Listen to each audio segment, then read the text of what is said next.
Welcome back, dear friends, to Delta Green on Myth Machine. That's almost a rhyme right there. Okay, I'm copywriting it now. This is Cosmic Horror.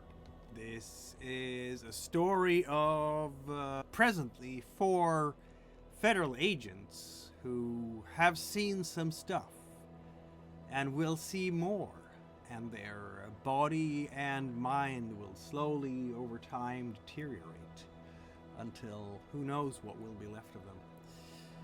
I am your handler, Mikael Hellstrom. This is a show rated R for Cosmic Horror. So far, we've had lots of body horror, death and monsters, claws, tentacles, teeth. Alien invasions. All the things we like from Delta Green. And I know we get, at the moment, we'll soon have our full table here, but at the moment, who is here? It's Darren here, playing Brian Fenson. I'm Briar, and I'm playing Dr. Alex Blair. I'm Harper, and I'm playing Cora Franny Talbot. And the agents of Z-Cell have enjoyed what passes for vacation at Delta Green, which is 6 odd months of no calls from A-Cell. This period is over now, as they were called in. It's late March, almost April, and apparently the winter gods, the weather gods, if there are any, let's hope there aren't, because in this world they're probably not going to be very nice, have decided to throw a final bit of shade over St. Louis, Missouri on the way out. April is just around the corner. Oh my god, you're going to do an op during April Fool's Day, and I didn't even consider that part. Or maybe I did. The airplane... What was that? Fenton needs to be worried now, because I have that coupon. The airplane touches down in St. Louis, Missouri, and just after noon, really? You had an early start, got yourselves onto the plane from wherever you were in the country, and have arrived in this Midwestern city. And yeah, I guess the captain will comment on the fact that you have about 20 degrees Fahrenheit and a slight snowfall today. And it's one of those just nasty snowfalls at the very end of winter when you're really just tired of seeing snow. And it just will turn into slush. And probably just, if there's even any cover on the ground, it's gonna go away by tomorrow, because it's just not that cold. Right, this particular day, it's of course cold enough for puddles to be frozen over. But yeah, here you are in St. Louis, Missouri. It's great to be here, isn't it? Who knows what this is going to do to you or with you? My money's still on zombies. Have you met such before? Who knows? I haven't met a microfiber ooey gooey before, but I sure as hell did. Yeah. So everything we've met so far, we hadn't met before until we did. Yeah. That is fair. Welcome to Delta Green, I guess. You never know what new horrors are going to be thrown upon you. You have barely picked up your luggage from the conveyor belts as you're deboarding in the arrivals section. You can see 3 people who are looking in your general direction, apparently recognizing you from pictures or whatnot. You're gonna recognize one of them from a picture, in fact.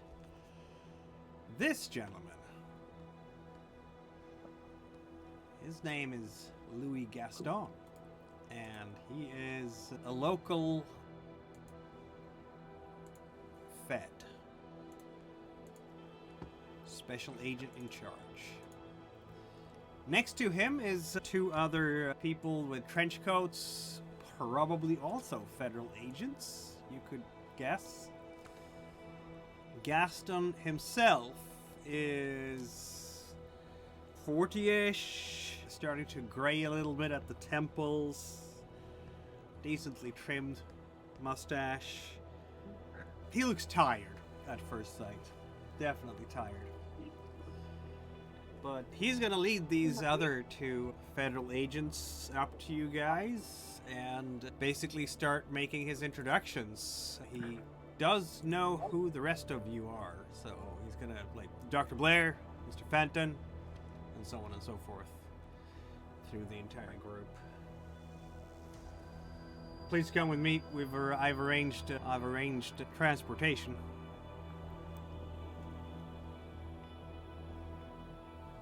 Alrighty then.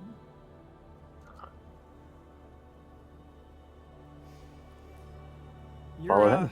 yeah, being basically hustled into. It's a nice long car that has. It's a stretch limo that has tinted windows so people can't see in. It has a proper separation between yourselves and the driver, so the driver can't necessarily listen into your conversation either. And the other trench coat wearing agents will take whatever luggage you have and take care of it back and in the trunk, and will in fact not go in with special agent in charge Gaston into the limo. It's apparently just you and him in here. Ooh, fancy.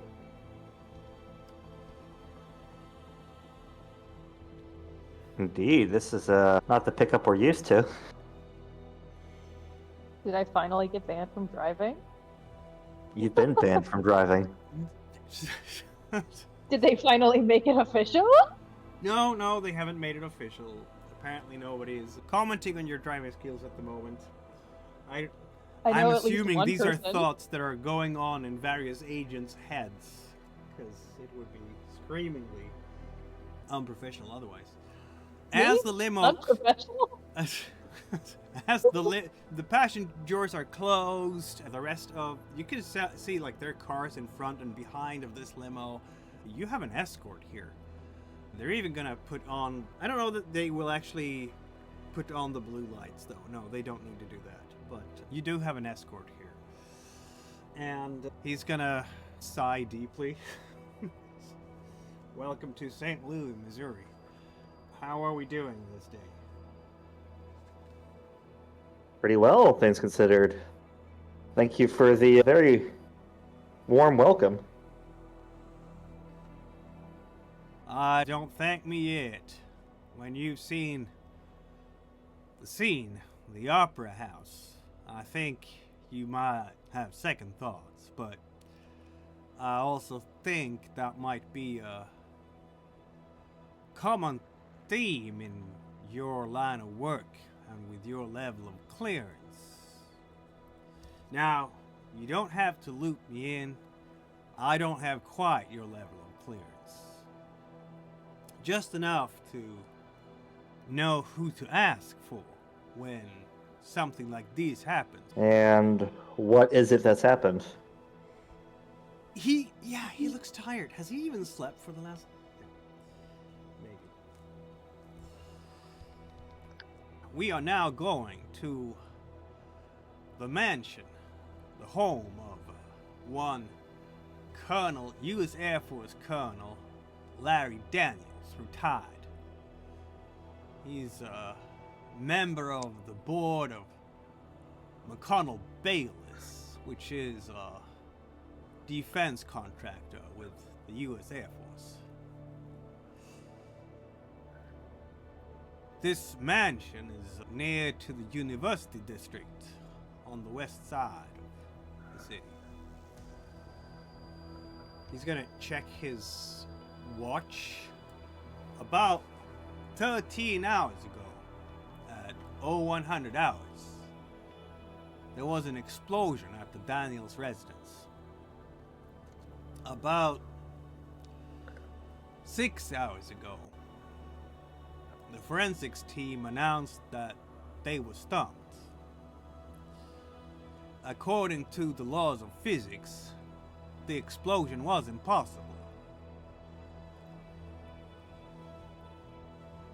You will probably understand more when I show you the scene.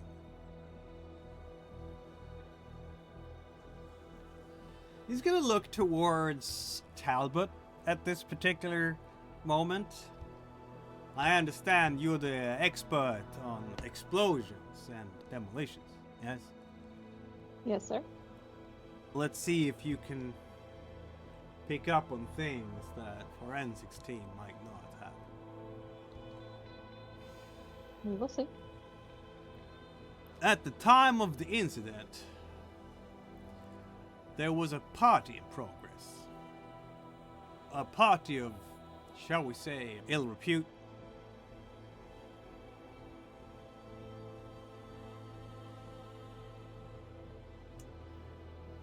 Nine people were killed. I was about to make a joke and now I feel bad. What exactly do we mean? Party of ill repute? Like, were there drugs? Was there, like, questionable costume choices? Like... He's just gonna raise an eyebrow at you. That I'd kind. say perhaps more the absence of costumes, really. Okay. Sorry. My sincerest condolences to those who died. Among, Jason's barely suppressing a laugh. among the deceased, yeah, he isn't laughing. Gaston isn't laughing at all. Among the dead were the Colonel Daniels himself, but also some other people, of course.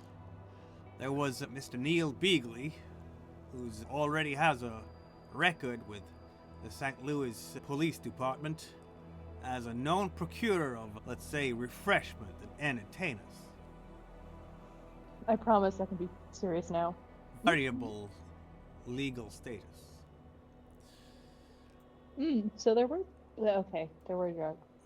It was Mr. He's sitting here now with a file that he's opened up. There was Mr. Stanley Cable, who's a commissioner with the St. Louis City. And then there were a group of young ladies working for Mr. Beagley as entertainers.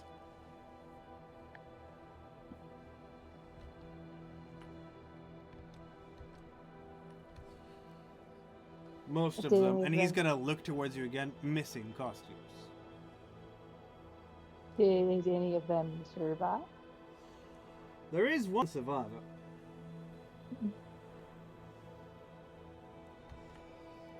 There are actually other survivors as well, because they were they were not, according to initial statements, invited to the party. The staff and servants, hired servants of Colonel Daniels, all survived. They are at the scene. You will be able to interview them yourselves. The only other known survivor at this stage is one Mr. Anthony DiTorio.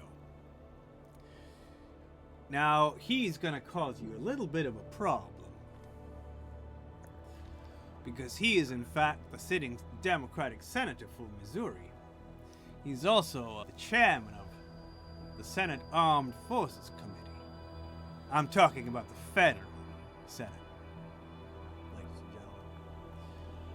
He's currently at St. Louis General, the hospital, with a broken arm, under close armed guard.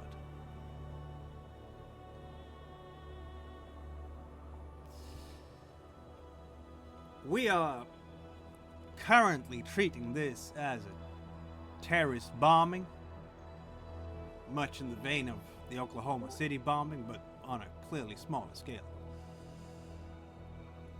That is the story we're going to run with to the press. At this stage, several agencies are involved at the scene, including ATF, DEA, and of course the local St. Louis PD. You will have to navigate that. Understood. I have files on both the Senator and Colonel Daniels for your perusal. Those would be much appreciated, thank you. Senator DiTorio, he was born 1943. He was married, divorced 3 years ago. No known children. We assess him to be low to low medium risk. He has been the subject of routine surveillance and security check for decades with no discernible causes for concern. However, since the subject's divorce, there has been some rumors among colleagues that he is given to patronizing prostitutes. I would say that his presence at this particular social event does nothing to discredit those rumors. Further surveillance was ordered for a period of 1 month, but no such propensity was evident during that time, and thus it was deemed that there was insufficient grounds to maintain this heightened level of monitoring. As for corruption, we have no areas of concern. The subject has a reputation for honesty. I'd say we'll have to revisit that, probably.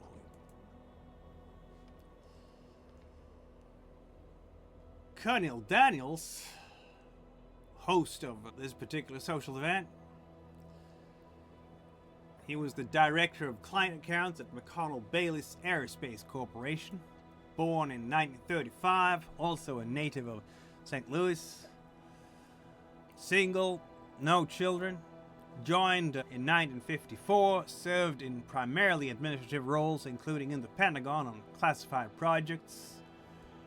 Left service in June of 1980, joining the procurement arm of McConnell Bayliss Aerospace Corporation, and he joined the board of directors in 1988.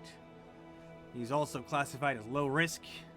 The subject has been the subject of routine surveillance and security checks for decades with no discernible causes for concern.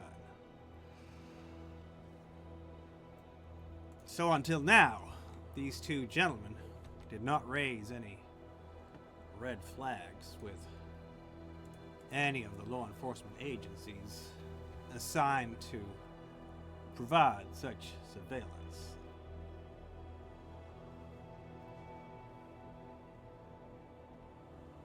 Daniels, there was some speculation that after he retired, he might have been involved in brokering arms deals during the Iran-Contra affair, but that was never substantiated. He paid his taxes, he regularly gave to charity. He was an upstanding member of the St. Louis community.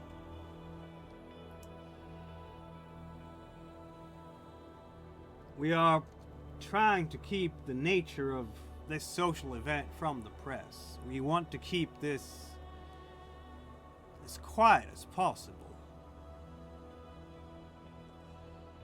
Understood. Are you still feeling that you're looking forward to this, ladies and gentlemen? He's gonna smile a little bit. Absolutely. That's the spirit.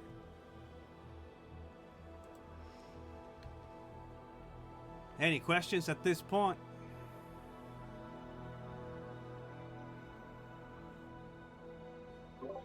Not at this point, no. Very well. I am going to go ahead and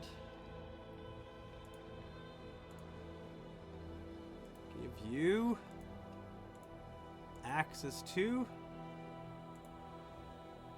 some new lore, as it were.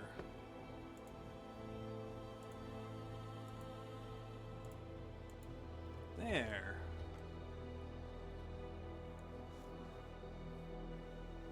So basically all the material that Gaston just gave you.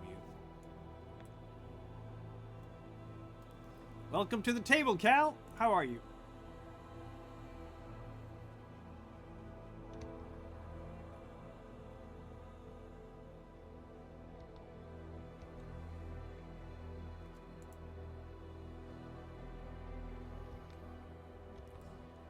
All right. Any questions to sack Gaston?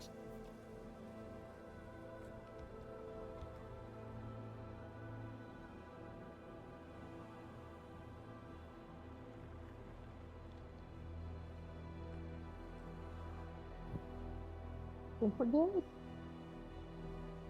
It sounds to me like you don't have any questions for your Doing chief good. agent in charge. Apparently not. Apparently not. All right.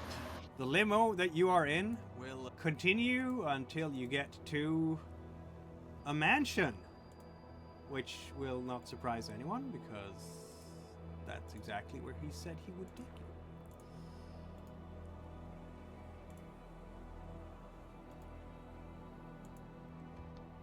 It's a nice place, isn't it? Colonial style. So, it's old. It might not have been built during the colonial era because Missouri was hardly settled in that time, but it's definitely, whoever built this was definitely inspired by the era, let's say. Can I examine the outside for any sign of instability that may have been caused by the explosion? Nope. What you will see outside is the 8-foot wall, of course, as you're getting close to the gate. And you will also see St. Louis' finest keeping reporters and gawkers away. There are at least a couple of units to cordon off the entryway, clear it for official traffic. And there's so many reporters. You can see the handheld lights. They've rigged themselves up to report from this place, so obviously it's making a splash already. But none of the reporters will be able to see you guys because you are in fact inside a limousine with tinted windows. So they have no idea you're here, which is probably feeling decent right now, isn't it? You've had good run-ins with reporters before, and it worked smoothly and without any problems at all, right? Totally. To be fair, they weren't stable reporters. What? You're telling me that Phenomenon X is not a reputable source of information? I have my doubts. You have your doubts. Inside the wall, of course, this is actually acres worth of manicured gardens. So this guy is rich, or should I say was. Incredibly well off. I don't know, we're not talking top 1% here, but possibly the top 10 or 15 or so. There is just police everywhere inside the gates. There is police cars, forensics vans, evidence collection teams from the FBI and the ATF. Yeah, there's just all sorts of vehicles and people, which Gaston has this pained expression on his face regarding this, which is probably not surprising because when several agencies are all descending on one place at the same time, there's gonna be a bit of a contest about who has jurisdiction over what. Luckily, you guys won't have to run that particular interference because Gaston will do it for you. He is the local FBI special agent in charge, after all, so he's gonna have all that headache.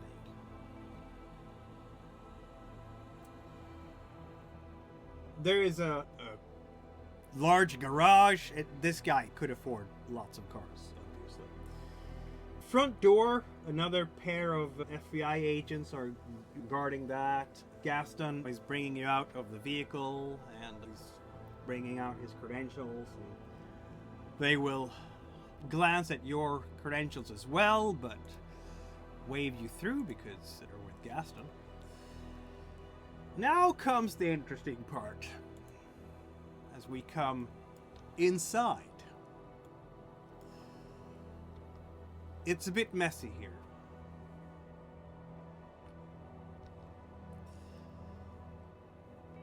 Something happened here, definitely, Talbot. The moment you get in through the door, you can smell the smoke. Very telltale. There's been a fire here, probably several. Must have been one hell of an explosion. Oh yeah.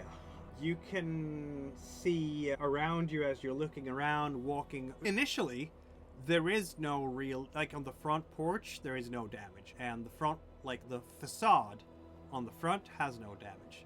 But the moment you get into the atrium, like the foyer as it were, you're going to start seeing all sorts of signs of damage. So, first of all, of course, smoke and water damage.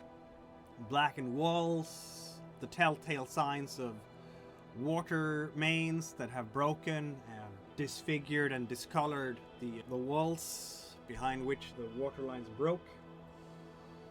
There are no lights on inside the house itself, so none of the ceiling lights or any of the lights that are mounted in this house as part of the mansion are on. Instead, all the lights you will see here are things brought in by the police. They even have a generator outside that's puttering away to provide energy for all the lights. And they're going to be strong lights because you need strong lights to search for evidence. In a house this large, where the light from the windows will only get you that far, and they have to search for all this evidence. Gaston is going to tell you all that you can see some signs of fires here, water damage.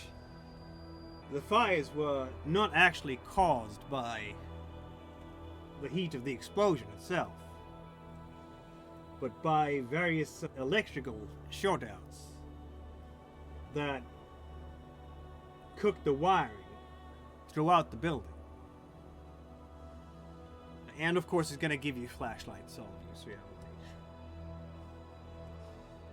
You're coming into the foyer, as I said, and it has a huge double staircase and a balcony that wraps all the way around the room. You will see a burnt and shattered chandelier that's hanging above the marble floor. On your left is a figure tape outline on the ground just beneath the balcony. Gaston goes up to this outline of two bodies, actually. They're like, looks like one body fused into, two bodies fused into one, because you have legs spreading out one way, and then another set of legs spreading out on a 45 or 90 degree angle from the others. This is where we found the senator.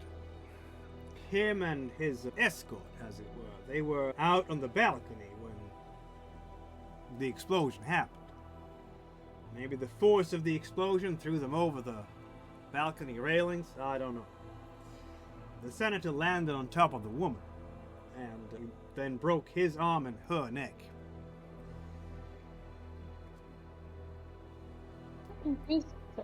Was that? What confuses me is, how did this explosion have the force to send somebody, a person of, I'm guessing somewhere around 120 pounds, up through the ceiling? But the worst it did to the senator was a broken arm. We have a lot of questions about this here explosion, he says. Yeah, and it didn't damage the rest of the house, no? You'll see.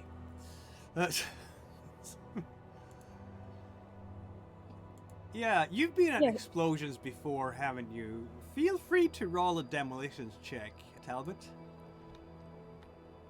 This is right up your alley, Talbot, isn't it? Yeah. Your favorite mission so far. Yeah. Talbot, this doesn't make a lick of sense. If the senator, like the tape outline, just looking up, you are directly underneath the balcony, not in front of it. If the Yeah. senator and the escort had been pushed over the railing from the balcony down to the floor, which can happen, there are two questions in your mind at this stage. The railing doesn't seem to be hurt at all. The railing is completely intact. And why are they in the wrong spot? Like, they should be a couple of yards further into the room. Just from the sort of, what do you call it? The trajectory. The ballistic trajectory.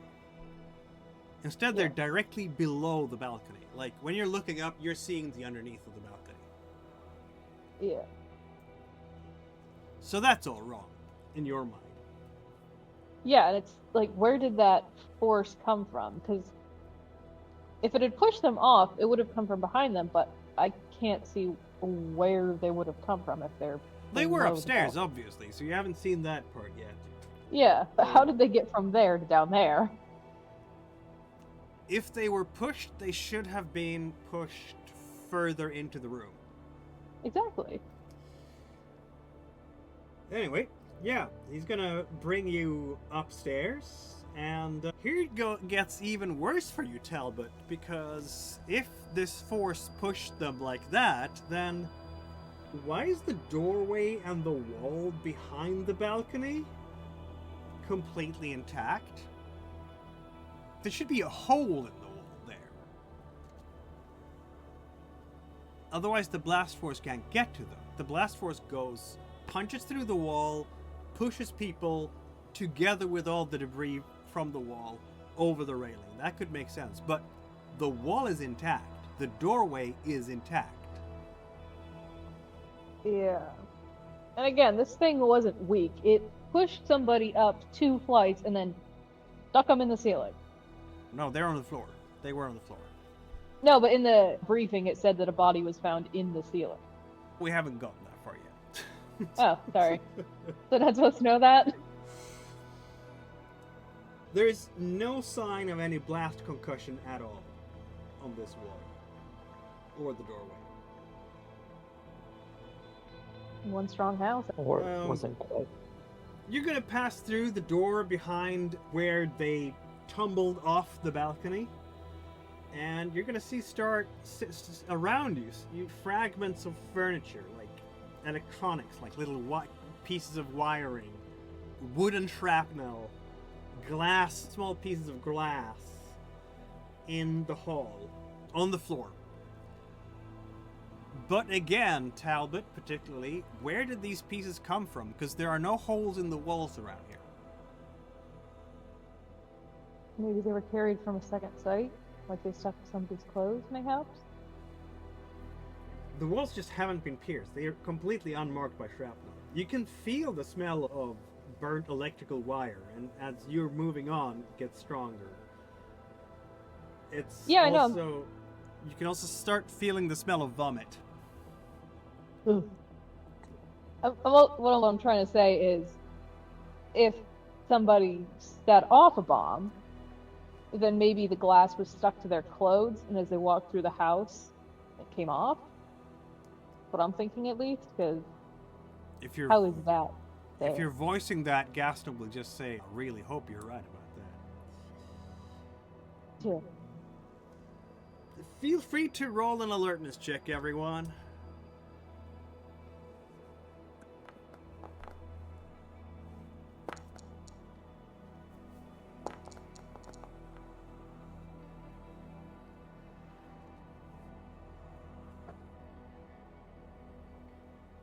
We have one success.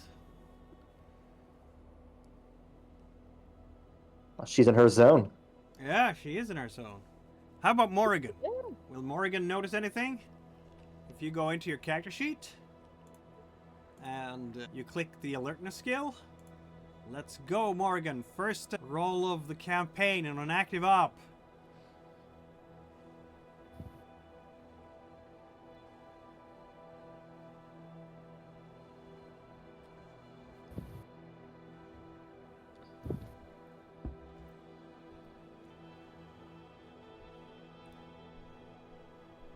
How is that working out for you?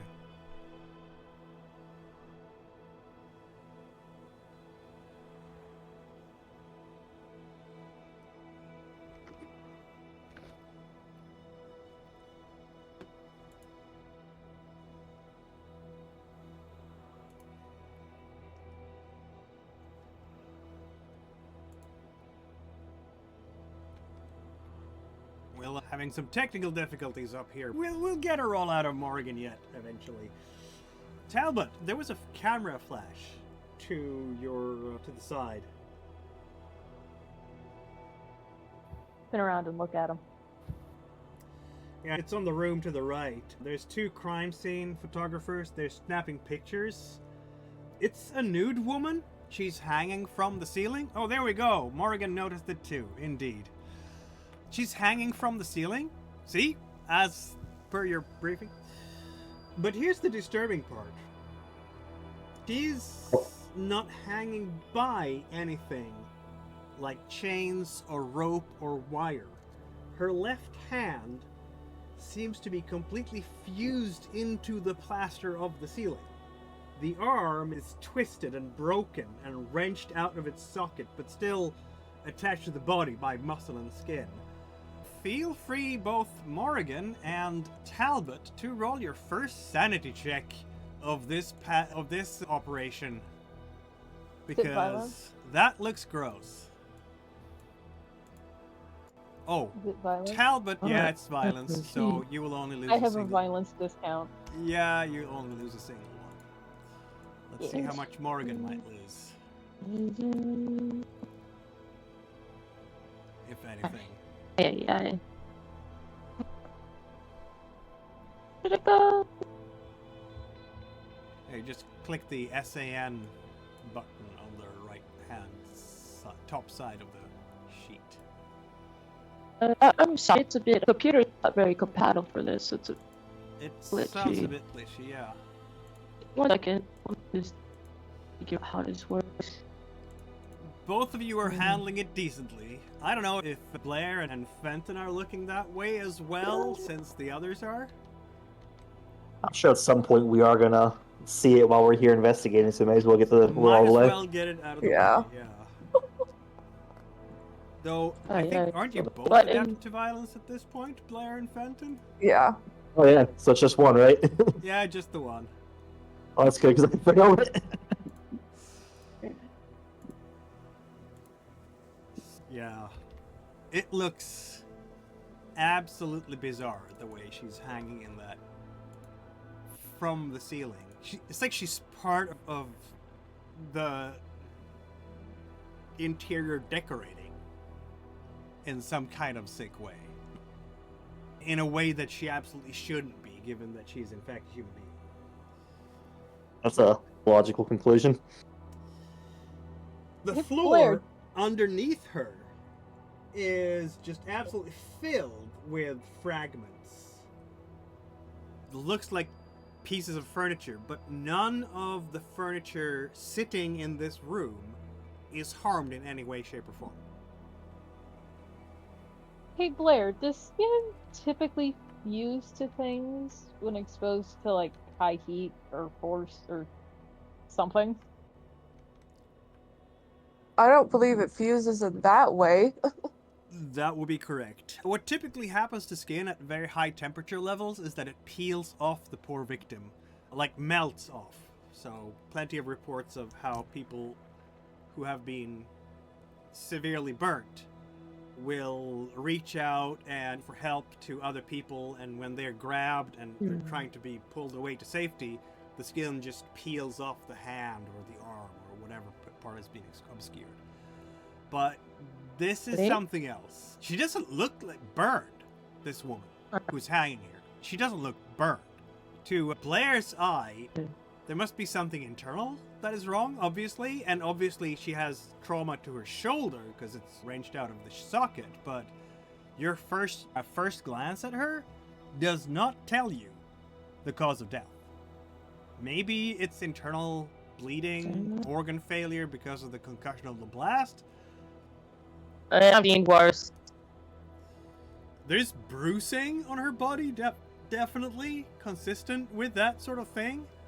That bruising seems to be pooled in her, like the blood internally must have flown downwards to her the lower parts of her body by gravity after she died.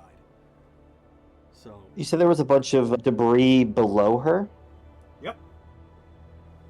But all the furniture in the room looks fine. Does it look like that there was furniture in that spot originally? Like a source of the debris? Hard to tell. It's very confusing. You don't know what this room looked like before the explosion. You'd need to have a comparison to be absolutely sure.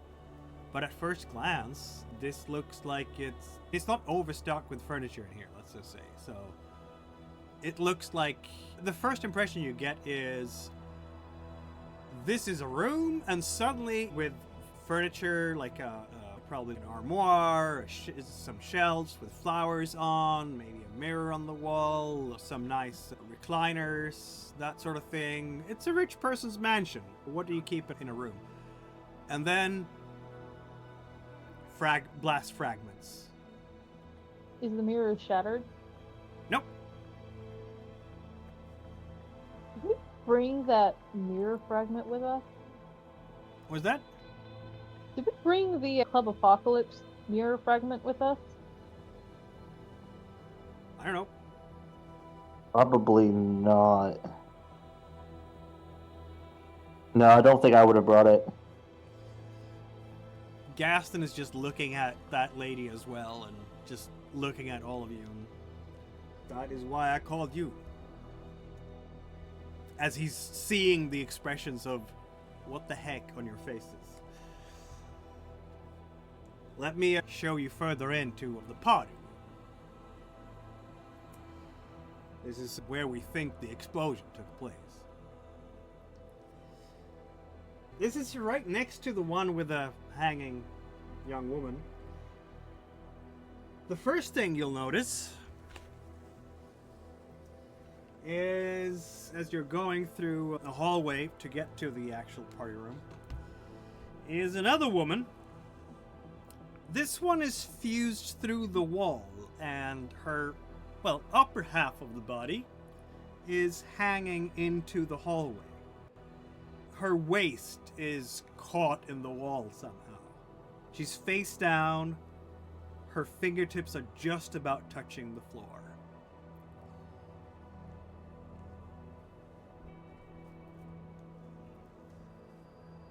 Is she also fused through the wall, or did she break through the wall?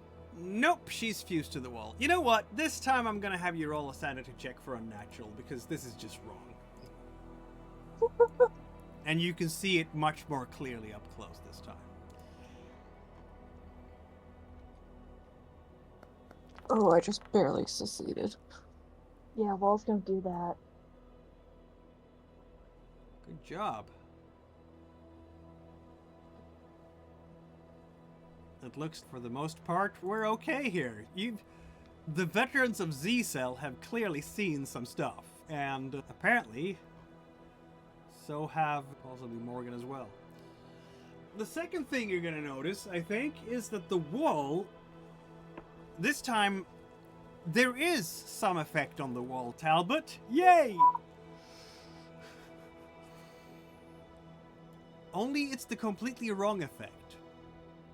When there's an explosion inside a room, the walls will be blown out, shattered. So the drywall, or even cement if the explosion is bricks, if the explosion is powerful enough, it will be like punched through and just collapsed on the other side and spread out in a pattern that allows you to decide where the ground zero of the explosion was. Not so in this case. The wall looks like the outside of a fishbowl. It's buckled outwards, but completely intact. It's like it was designed that way, built like a fishbowl. Reminds me of something. What does this remind you of?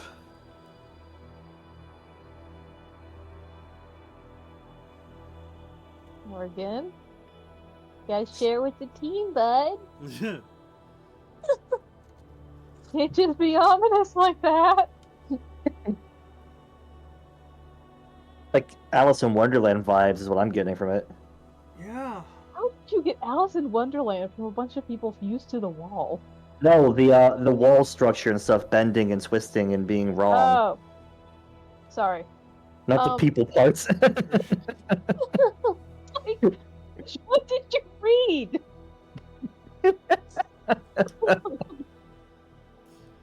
Anyway, It gets... can I don't know. I Is it... spray the photomatter spray on him? Is it gonna get better or worse? You guys be the judge as you're stepping through the final doorway to get to what is probably the epicenter of the whole thing. Can I spray it with the protomatter spray? You can, if you want to. Are we I spraying would things like with... to. Yeah, so you're bringing out your... Did you bring an aerosol bottle on your person? I'm assuming that stuff is in your luggage. Though someone has certainly brought your luggage here, so you can... Okay. When you start perusing the crime scene Morgan's properly, already looked away. when we get to the moment when you're doing your proper forensic investigation, you'll get a chance to spray it with your I roll non-luminal. 2. Go ahead.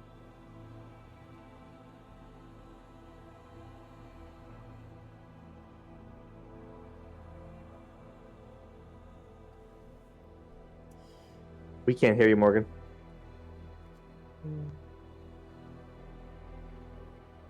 We could hear you just then.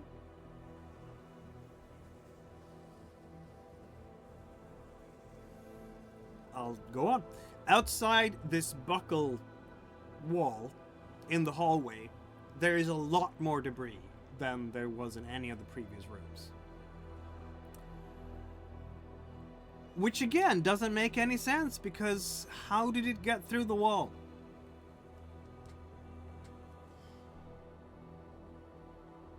Then Gaston will take you into the actual party room. And this place, finally, Talbot, there are some parts here that actually looks like there was an explosion. This was the ground zero of an explosion. The carpet is wet with a mixture of beverages flowing from the shattered bar. There's a bar here. There's a counter and a wall filled with what used to be various bottles of alcohol, but they're now smashed. Like all of them. There's a strong smell of alcohol in the air. It must have been expensive stuff too, judging by some of the labels that are still around. As intrigued as I am, I don't want to touch anything in this room. I don't know why. But all 4 rooms, including the walls, I should say, all 4 walls, including the floor and the ceiling, so that makes 6 barriers in total, Out. are wrong.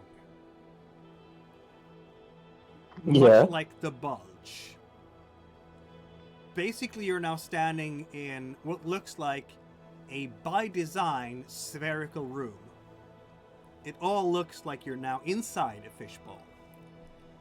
The ceiling is bulging upwards, the floor is bulging downwards, all the walls are bulging outwards. Hey. Your mic's doing Am better I now. being heard? Now Oh, yes, I can you're- hear you a little bit, yeah. What's going on here? Can you hear me? Hello? Yes, we can hear you. Can you hear us?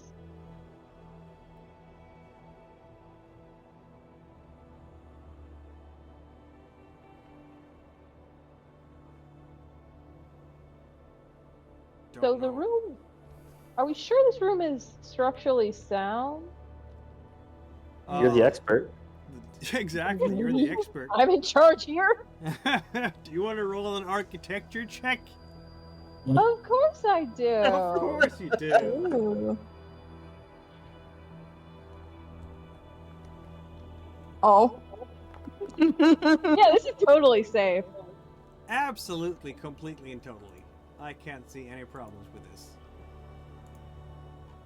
It's How possible this is just how they built the room. How often do PCs get a chance to increase their architecture skills in Delta Green? I just feel like you have found your niche here, Talbot. I'm very gold star from the Helm. Yeah, Benton, you've never used your Latin. Haha. As you did the very first operation. Oh no, I used Sumerian. That was it. There's something. Yeah. That's right.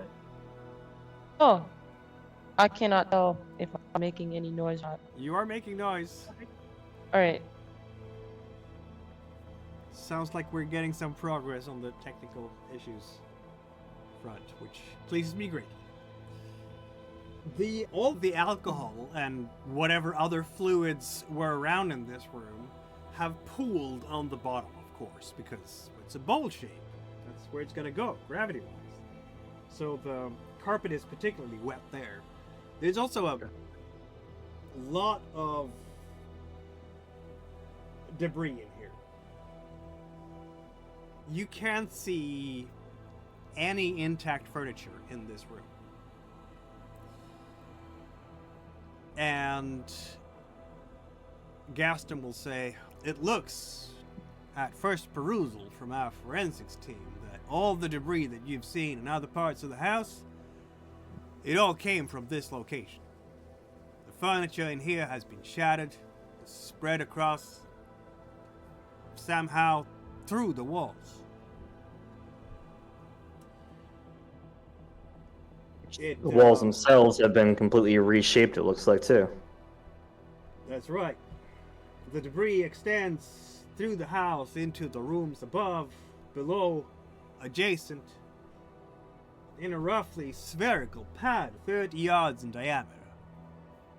And Talbot, that tracks with an explosion. It should be, but the force of the explosion should have been lessened by the walls, and the walls should have been blasted out completely. They should not be any walls. There shouldn't be any floor. There shouldn't be any ceiling. There should be big holes in all of these things. Yeah, walls generally don't tend to be bendy. They are not And- normally. Yeah. What was the physical state of the various bodies? Fused. They were all fused? You've seen the two ladies. Mr. Beagley, much the same. We have all of the other bodies in St. Louis General for forensic examination. You'll It have to seems talk like to that team. But we did It se- find... Yes, sir. Yeah. it seems like the bodies were overall fairly well intact. With the And yet exception all- of Colonel Daniels. God. And yet, all the debris and inorganic material is fragmentation and shards. Exactly.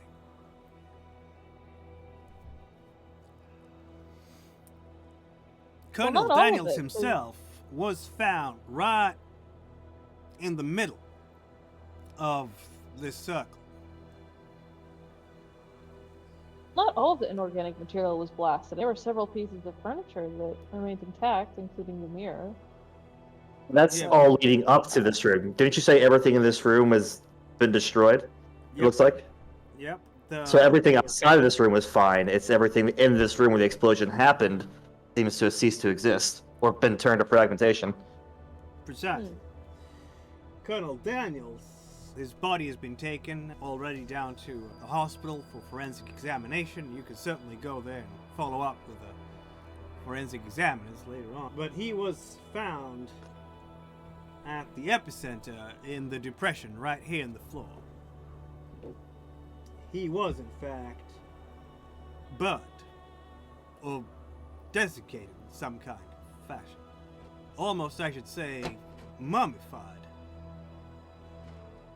He was found in a kneeling position, his hands cupped together, holding crystal of some kind.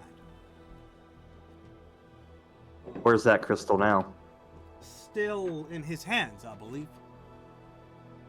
Fenton, do you Yeah. remember I pull him aside. I pull everyone aside, actually, group huddle time. Huddle time. Okay. Yeah, huddle time. Okay, Fenton, Blair, do you remember the book collection from the first case we had? Yes. I distinctly remember them having a book about sex magic. Please don't ask why I remember that. But they had that. Do you think that's what they were trying to do here? That's actually what I've been thinking about. If there was some kind of sex magic involved, but now that he said there was a crystal involved, I don't think that's normal. I'm not educated on this. I don't want to be educated on this. But that's not normal, right? sex magic varies based off the practice, but typically the sex itself is like a fueling power to it. So I don't it is- understand that, and I don't want to understand that. Anyway, yeah. Oh, so, do you think there may be a book? I don't know. Does he have a library? He seems like he'd have a library. I'm gonna look at this handy dandy map that was definitely we've had this whole time, and it looks there is a library. I'll ask Gaston, did you know the Colonel at all? Oh, not at all. Do you know anybody who knows the Colonel on a personal level? I can't say I do. I'm not originally from St. Louis myself. Fair enough. We should have to check out the library, but if the Colonel was into the occult, that's definitely a possibility. Can you have the Colonel's body for now locked down and that nobody goes near that crystal until we have a chance to look at it? Certainly. So does this call for the team spreading out and doing investigations in various places? Of course it does. Hold on a second. There's a room dedicated simply to breakfast? Yeah, I'm just seeing that. Oh my Told you God. he was rich. Freaking rich people. Optional guest bedroom? What do you mean optional? Well, you might just not have remove it enough on a whim? guests to fill it up with. Just Yes. bedroom, No, then. the guest can choose which Hospital- bedroom.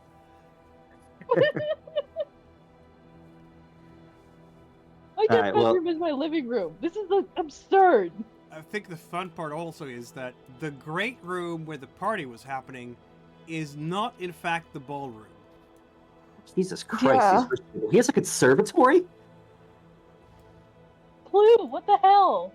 It's a mansion. Since we're all together right now, do you want to all do a forensics check of the ballroom and then go from there? Might as well.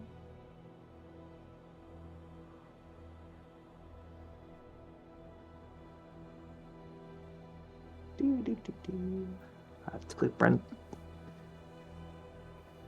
There is a floor above and, of course, a floor below. I might just blanked. I could not remember how to spell forensics. Oh, much better.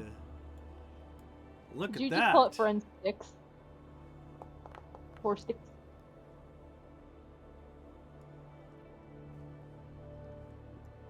Well, Fenton, I like the start of your rolling.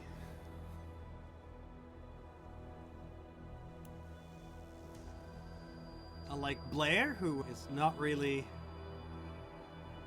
Yeah, maybe she's distracted by the bodies. Speaking of the bodies, a couple of technicians are going up with electrical equipment to get the body out of the wall. They're literally gonna just start sewing. Gotta do it some way. Yeah.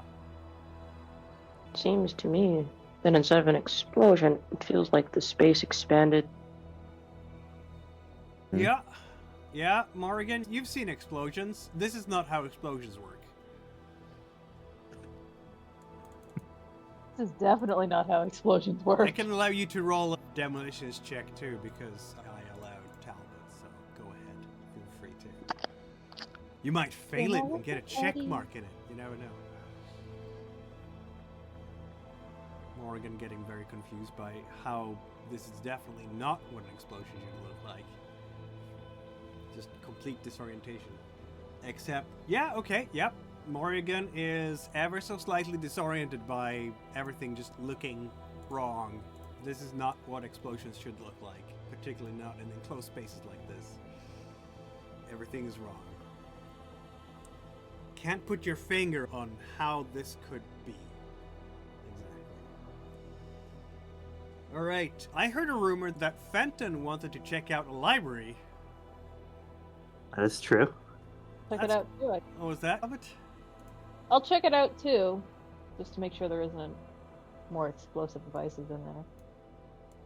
That's going to be a bit difficult for you, because as you're getting in there, you're going to see some uniformed staff. Military uniforms, in fact. In fact, they have U.S. Air Force tags on them, and they're going to, like, just block the door as you're trying to get in there. They're, in fact, rummaging through the library. Oh. Yeah. And you can see that there's a desk with "Hold your horses here." It's a desktop computer. Yeah, a real one. A PC. Or a Macintosh, I don't know which. It's one of the kinds. None of DeLuca would have known, but she's not with the group anymore, very sadly. And one of these Air Force personnel will say, "Sorry, access not allowed at the moment. Come back when we're done." And why is that? I don't know that they have to explain themselves to you. That's alright. This is our crime scene. Yeah, they're still gonna block the way. No, the late Colonel Daniels worked with classified material for that are associated with the U.S. Air Force, and you will wait until we have cleared the scene of any classified military documents. Can I try to persuade him? Nah, this is legit. This is So, interdepartmental kerfuffles, let's say. How long is this gonna take? My friend likes reading. He gets grumpy when he doesn't read. So. You can do law checks here to see if you have the right of way or not. That's a thing you can do. I can intimidate them for you or something. I don't know. You can try. I don't have any law. Fenton will unfortunately be able to confirm that they are right, that they do have top military secrets tend to trump law enforcement. What about a compromise? You guys are I was clearly... involved in the military, so You were, yeah. no. You guys are concerned about documentation and stuff that might be in the desk, computer, etc. We actually wanted to peruse the books. Under your supervision, more than happy with that, can we just take a look at the books? We don't need to go through the desks or anything until you guys have got all your documents and are done. Just wait, we won't take too long, I can assure you that. Just step back, please, for a moment. Air Force eyes only, I'm afraid. Let's take a Talbot off to the side, too, and go, you remember those black helicopter guys we met back in San Carlos? Yeah, I remember They were being a lot associated- less subtle though. They were associated with the military, too, and we were told that they aren't the same clearance as us, so to speak. They're on a different side. We can't go adding to the bodies here, so. No, I mean, You can investigate a different part of the house until we're done. If you said it won't be too long, we can just wait out here and yeah. You can do that too. complain about the breakfast room. Let's all shoot the shit with these two guards about the shittiness of the fact that these people have a room dedicated to breakfast. A 19 by 14 room. My dorm is smaller than their breakfast room. Good God. All of us will bond over this. Yeah. And then they will let us in the room. And I'm here too. Are we forming a bond with some guards over the breakfast room? Oh my god. What's Morgan and Blair up to? Anything more exciting? The Air Force. Sorry about that. Go ahead. No, sorry, I was just asking if they were in the breakfast room. Now the Air Force goons are just standing by the doorway, and there might be a My smirk or colleagues two. are always going on about those Air Force guys. Hmm. Bit of a nuts.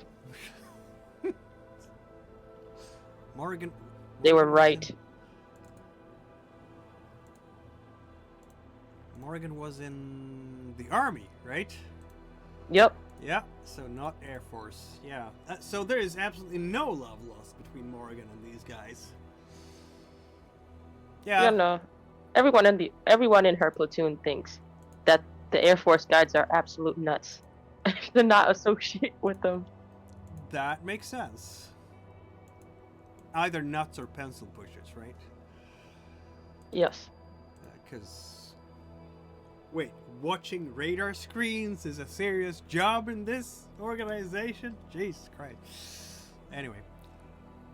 Which, sidebar, is what I did in the military, because I was in the Air Force. Oh. Yeah. Oh. Good story. From back in my, a different life a long time ago. The Royal Swedish Air Force, too. It was a Royal Air Force. Still is a Royal Air Force. Anyway. It's going to take a good 15, 20 minutes for them to rummage through this room. They're mostly, Fenton and Talbot will notice probably, they don't look at the bookshelves at all. Like, the parts that Fenton is most interested in, they're just not looking at. They are going through the desk particularly, and the computer. Yep. Which might not be surprising, because if there are any, like, blueprints for new fighter jets or weapon systems, it's gonna be on files and in the desk. Probably not sitting on a shelf. Or if it's in a shelf, it's gonna be in a safe, but you can't see in a safe from where you're standing. But eventually, they will in fact take some stuff, including, they have been doing, they're actually two captains, you can tell by their rank insignia on their shoulders and collars. They will, in fact, finally be satisfied with what they have, pack up some stuff from the desk, papers of various kinds that you don't get a good look at, and they will leave. Which means... Are these guys up? What was that? Are they OSI? I didn't catch that.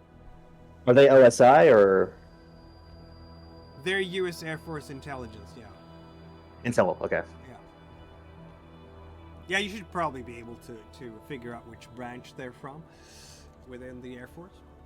But it would be logical that they would be from intelligence, because why would they send radar operators out here? I don't know if they were with Office of Special Investigations or what they were doing. Like they were the law enforcement side or what. That seems to be military intelligence, yeah. Anyway, you are now able to go into the library, Fenton and Talbot. Blair, Morgan, we've been hanging around here as Fenton and Talbot have been pestering the Air Force. There's other parts of the house to look around if you want to. Oh yeah. Yeah, might as well go. Looking as well. around elsewhere. Yeah, I'm looking for any sort of, I don't know, like items that might have been left behind. Might be important. For sure. Something out of place. Besides all of the weird fishbowl stuff. Besides all the weird fish, yes. Feel free, Morgan and Blair, to roll a forensics check each. Why not? Oh, thank God. That was a good roll, Blair. Yeah. I do not have a skill in forensics. So you don't get to roll. That's sad. I'm sure on some course you're here as muscle, right? That's what you do. Yeah, look, I'm here to punch stuff. Exactly. When that happens, I'm sure somebody's going to be regretting being on the wrong side of you. Blair, as you were Talbot and Fenton standing outside the library. Do have search though. You do. Don't know if that would work for But that. that's not going to apply here, because this is about collecting Mhm. evidence. Search is more secret compartments and so on, perhaps. I am Oh. looking for out of place things. You are indeed, but I'm going to tell you when to roll for search. Okay, gotcha. But Blair, as Talbot and Fenton, Morgan is going, I guess, half a step behind you as you're looking through things. The whole shrapnel stuff, Blair, you're leaving to Talbot. She's the expert on that stuff, and Morgan as well. And you're going to find yourself as you're looking through the...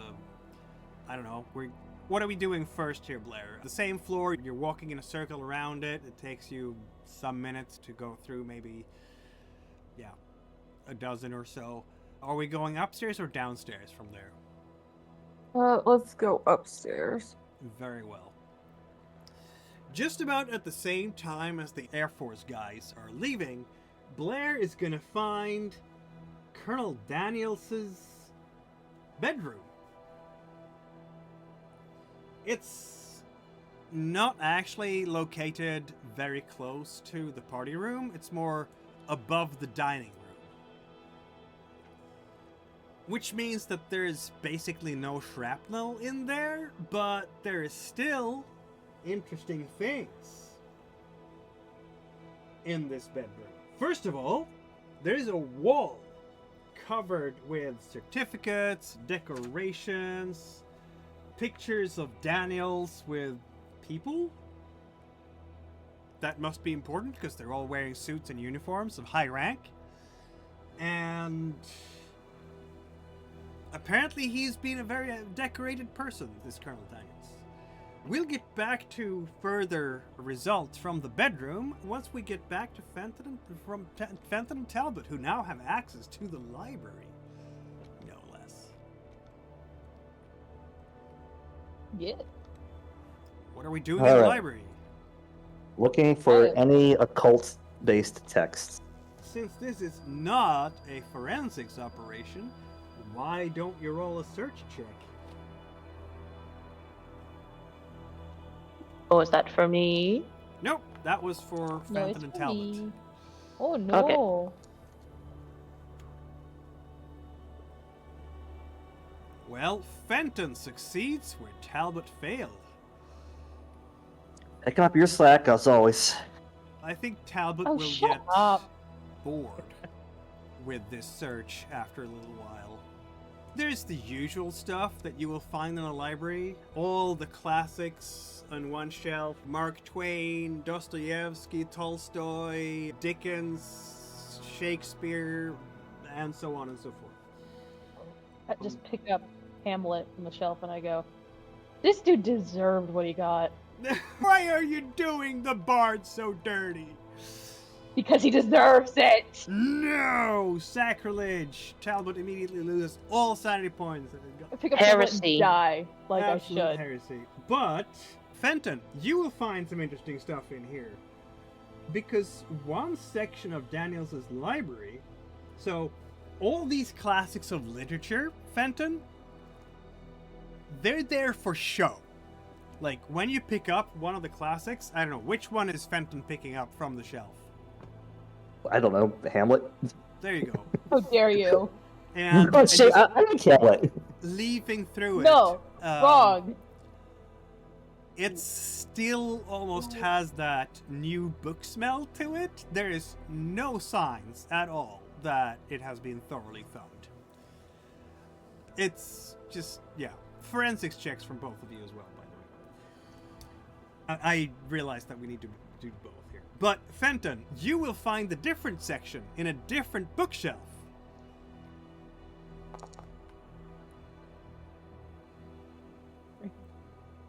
Talbot is doing great today with everything she's working on. That 11 I rolled earlier play into anything? Okay, I guess it does. Oh yeah, you did roll a forensics. So this is exactly it. Yes. Now we're applying it. Good for you, Fenton. I'll take that. Yeah, absolutely. Crisp smell. Some of them, in some books, the blades haven't been properly separated yet even. Just as a profile over a person here, maybe? Yeah, we'll have to do that later. But the books themselves, like all the classics, basically untouched. Then there's a different section in the library, which is like its own shelf, basically, its own bookcase, with New Age all of it. And another bookshelf, a bookcase with military histories. The military histories have been very well read. You can open one of the military histories on, I don't know, the Battle of Gettysburg, and you're immediately going to have a whole bunch of different pages that have been read again and again. Maybe he even made notes in the margins, the barbarian. Sure. Among the New Age books, you will find classics of the New Age literature, like Aleister Crowley's The Book of the Law, Marquis de Sade's 120 Days of Sodom, and several other works, in fact. Feel free to roll an intelligence check for me, Fenton. And Talbot, why don't you? Oh. Woohoo! We have our first fumble. How are you affected by the fumble, Talbot? Oh, did she find one of the sex books and freak out? Oh, Do I pick it up and it's sticky? hello.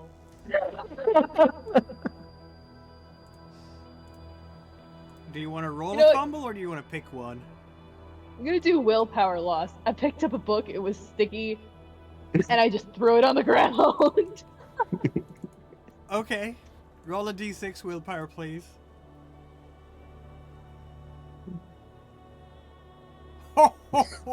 That really got to you.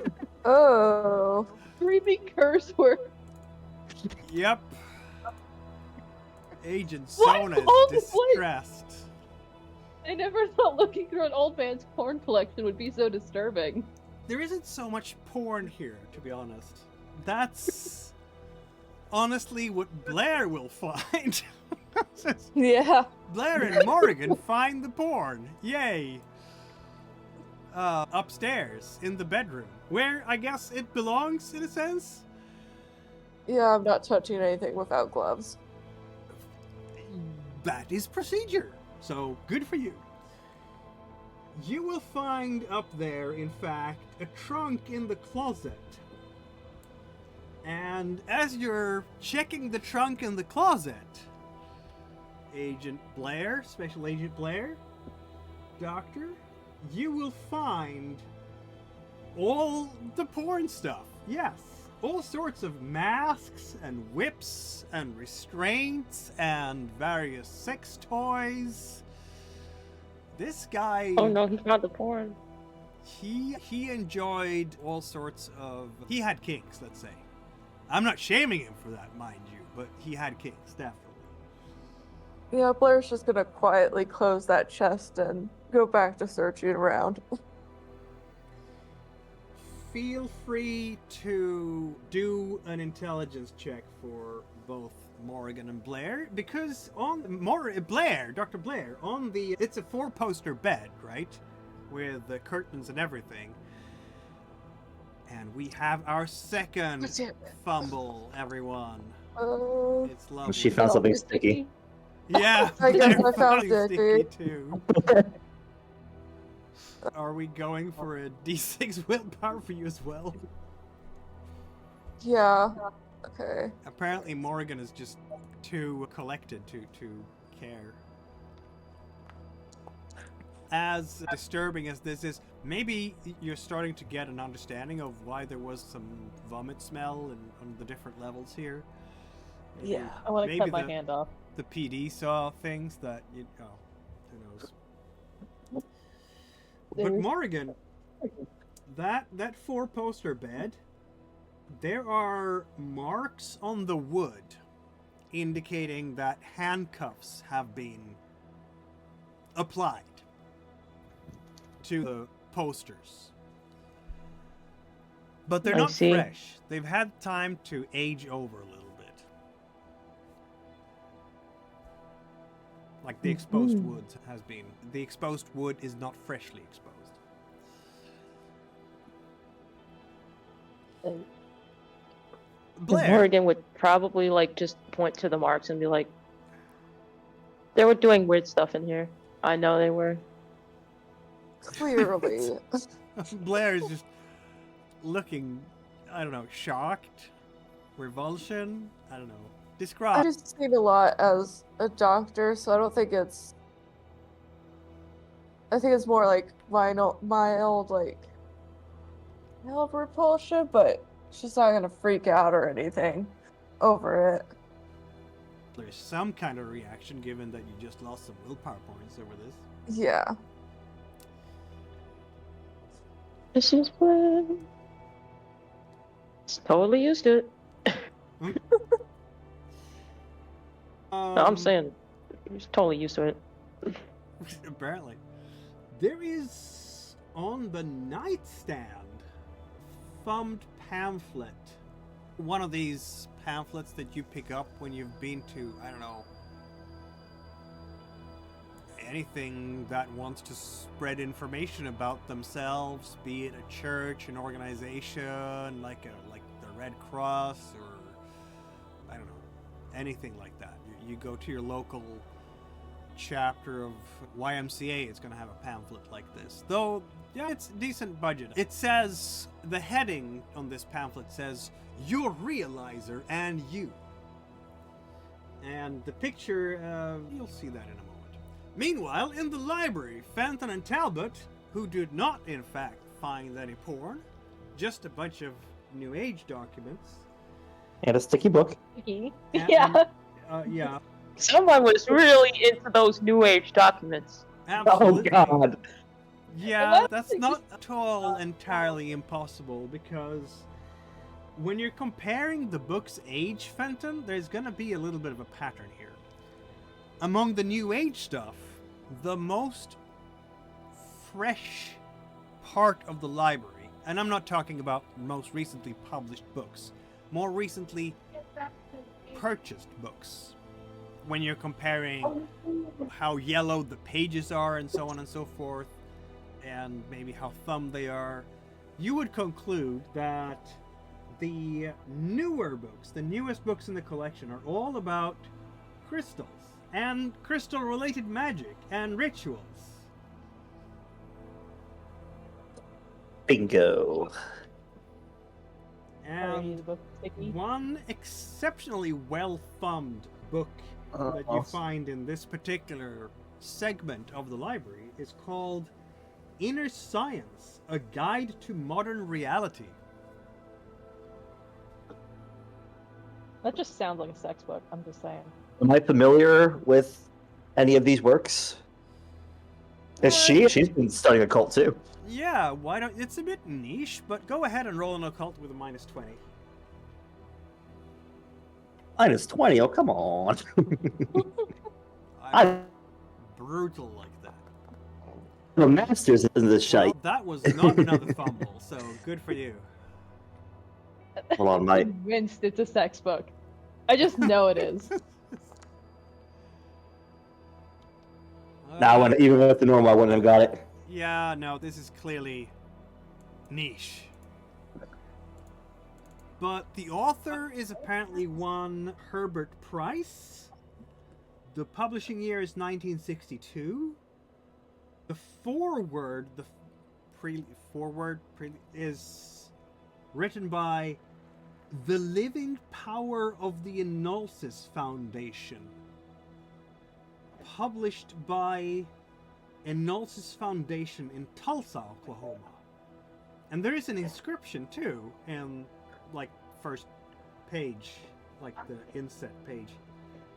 To Larry, for more than I can write. Signed Ron, June 12th, 1994.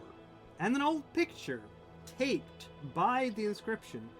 It shows young man in marine greens.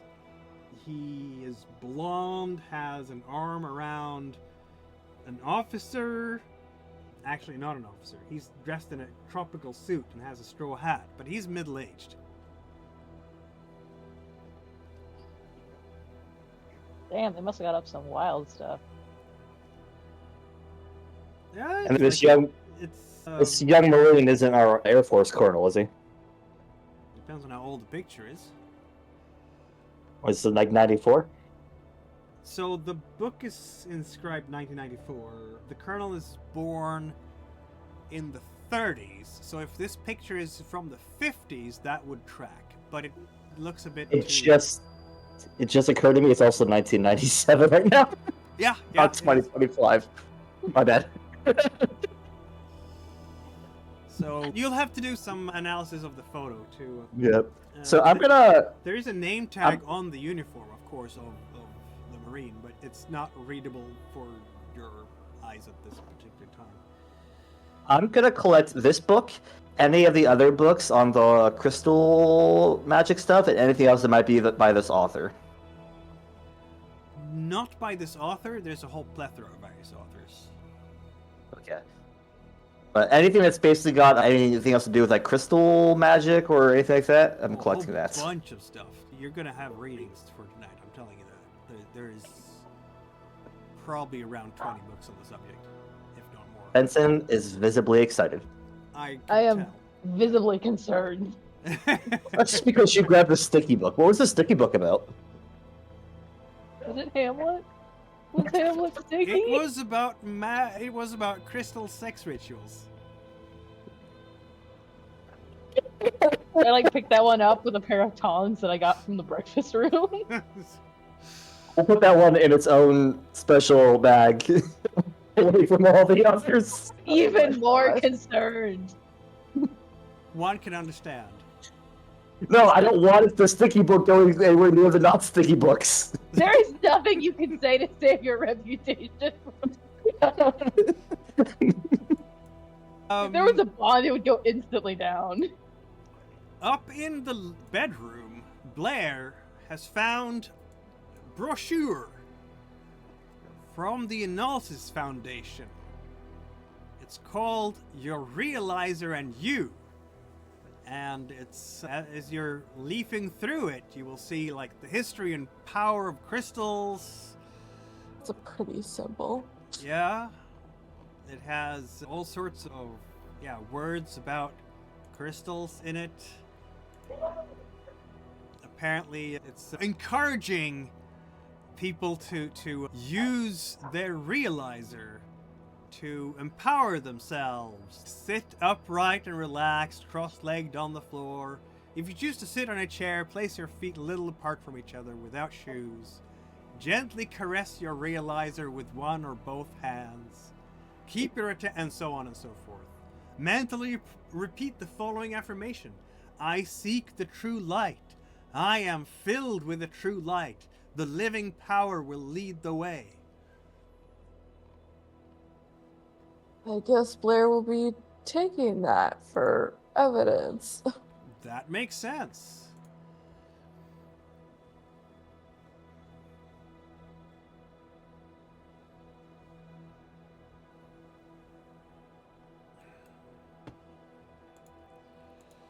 You've been at the crime scene for a little while now.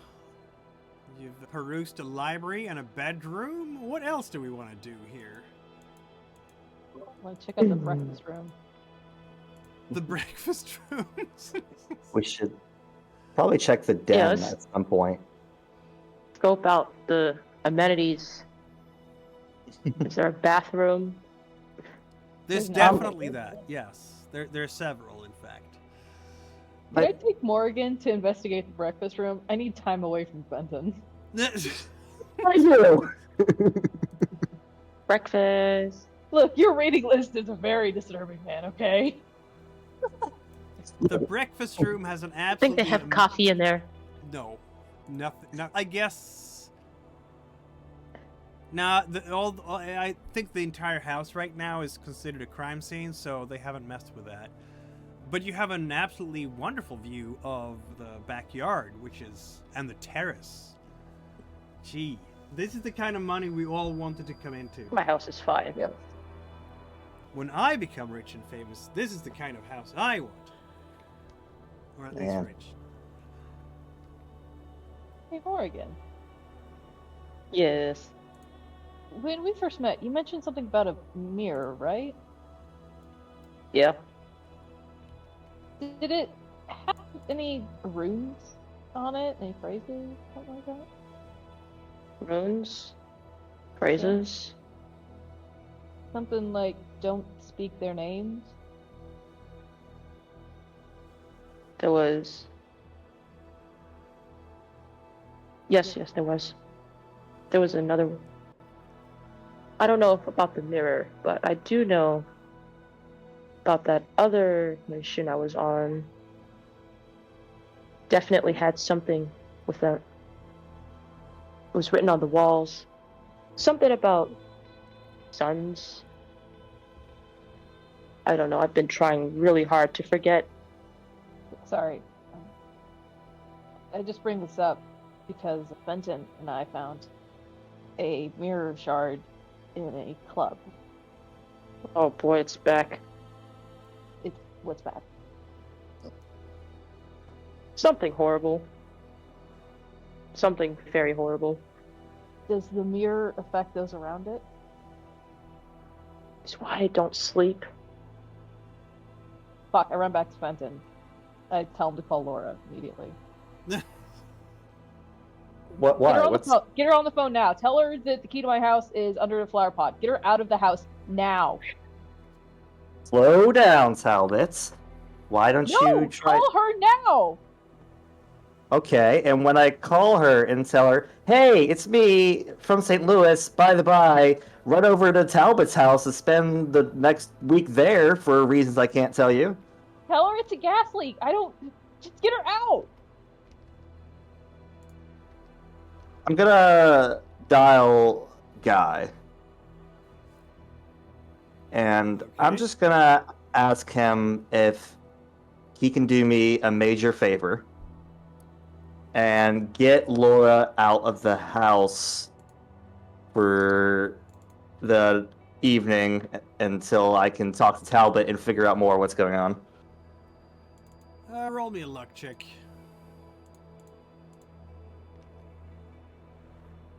Oh, that's this one right here.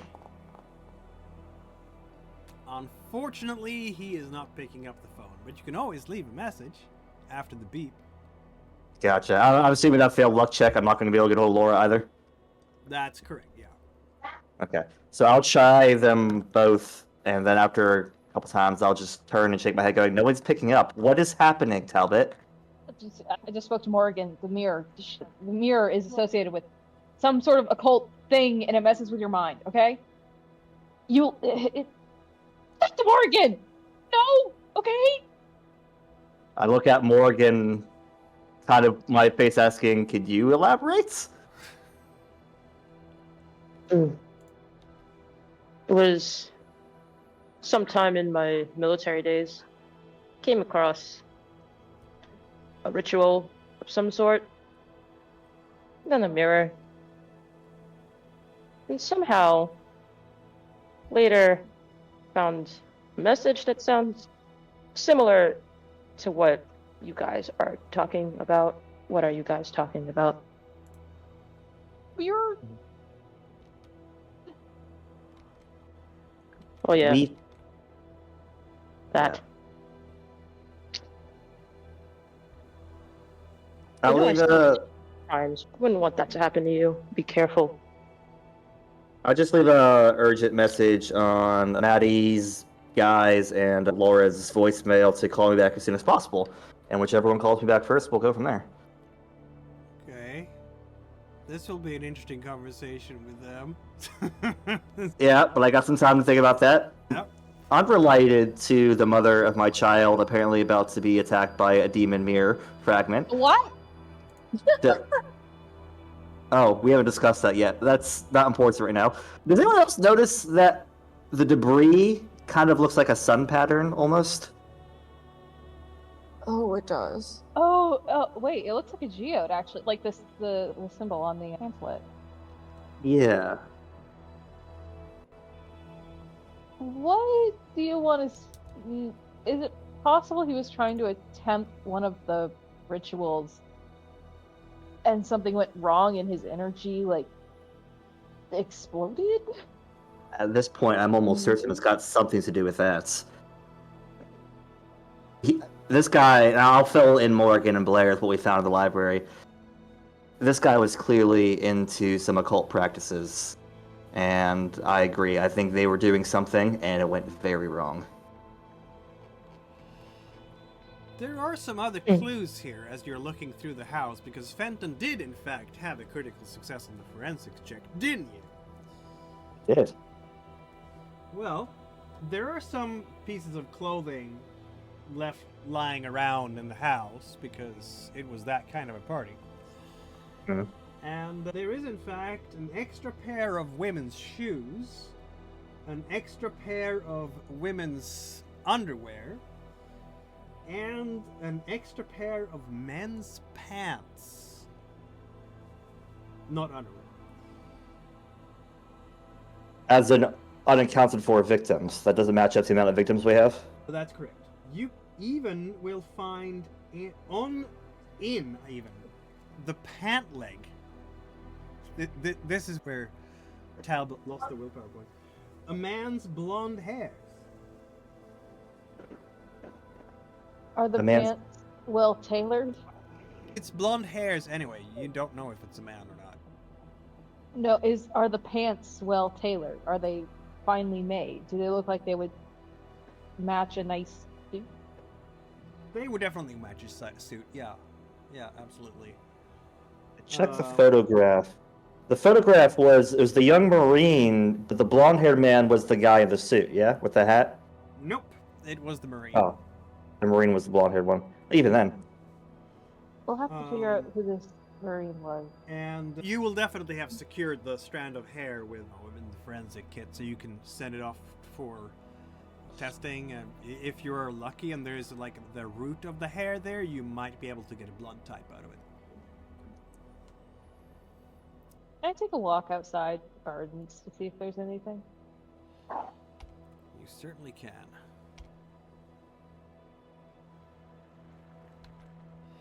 I think I just also need to walk outside after everything. There's a sticky book. Fenton's gonna be a dad. There's a cult. There's gems everywhere. Fenton has a weird reading list. I need a break. Only one of those books is a sex book, thank you kindly. All of them are. I don't know better. Oh my god. That might be the case. Oh yeah, and also Laura might get attacked. I need a breather.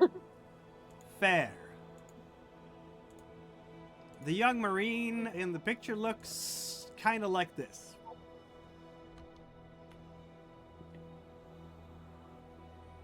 How recent was this photo? Though with Green's uniform. He has like camo uniform on him. Right, he's in his BDUs. Yeah. How recent was this photo?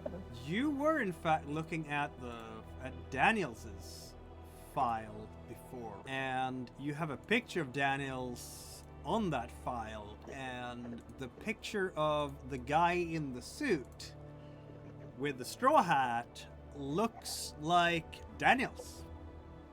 The way he might have looked like 10 years ago, something like that. And the Marine, does Yep. he still look like this? What was that? Does the Marine still look like this? You don't know what he looks like today. The Well, I mean, pictures... is the photo old enough for us to consider that he may look different? The picture, judging by the fashion of the suit at least, and I guess the uniforms go through different eras too, right? It looks 80s anyway. Like, the type of shirt that Daniels is wearing is like one of these Miami Vice pink style shirts, and then he has a white suit on top of that, and a very 80s haircut on Daniels. So, yeah, the picture is at least 10, maybe 15 years old, so the Marine would be older by now, yeah. Yeah. Okay. Is there anything in the garden? Is there anything to what? In the gardens? No, not really. Oh, okay. Just flowers. There is a bunch of servants who you could talk to because they were in the house at the time of the incident. Fenton, there is one in the garage, there is one space available to park in.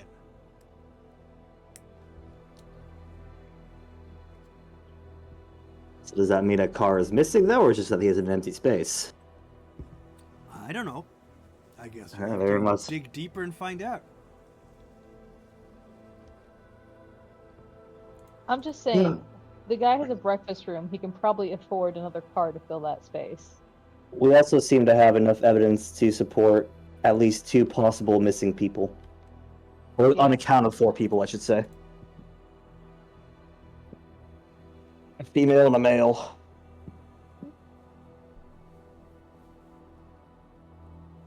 Talking to the servants, do they know how many cars there should be here? They do, yes. The servants include Dolores Montez, who is the Filipino housekeeper, her husband, the butler Ernesto Montez. There is Emily Beauchamp, who is the Haitian maid. There is her sister Jeanette, who's the cook. Henry Kim is the Korean gardener. And then there's Jerry Fletcher, the Jamaican chauffeur. And he can tell you, in a much more Caribbean accent than I can pull off, that, yeah, apparently there is a car missing from the motor pool. A Mercedes. A Mercedes-Benz. I'm going to show all the staff members the picture of, and see if they recognize the people at all in it. The staff members, they can easily pick out Daniels as the man in the suit, obviously. But they're a bit more, they don't recognize the young man. They're just gonna shake their heads over that. No sir, sorry. Also, we, depending on who you speak to, we are not allowed to attend the party. It's strictly for the colonel and his guests. We are not allowed at that time. How often does he hold parties like this? Oh, it varies. At least once a week, maybe more. Yeah. And are any of you familiar with the guests at all, or are they people you recognize? Yes, the last few years, the colonel, he's been having a lot of guests every week. And they're gonna, I don't know which servants you're talking to right now. If it's, I guess the maid will be like, yeah, he had several lady friends. Yeah. Yeah, I'm getting that impression. Yes, sometimes several lady friends at once. This is so much servant gossiping territory. Yeah, but then he, about a year ago, it all started going out of hand, you know? How so? I don't know why, but he put away his special box and Special never box. had to. Yes, a trunk that he kept in his closet. I never had to clean up from that again, thank the Lord. And she's gonna make a Catholic cross herself. So this is the trunk that Blair found. Yep, apparently Yeah. he hasn't used the trunk for the past year. But he clean? has been increasing the lady company frequency. That is an actual thing I just said. You picked this module. Just want to remind you of that. Yeah. Yes, indeed. This isn't out school, you can say it. I can say it, yes. Does the colonel have any collections of crystals or rare gems? But we are not allowed to touch any of that. It's okay. Do you know where it is? No, he kept it in special places. Not for us to touch. Like- I wasn't even allowed to dust the box. What box does he keep them all in? Where's this box? In his bedroom and his library, I think. Bedroom mostly. So there's a box of crystals and rare gems in the bedroom and the library. Yep. There's, you can confirm, you can find it. And yeah, there's some crystals in there, absolutely.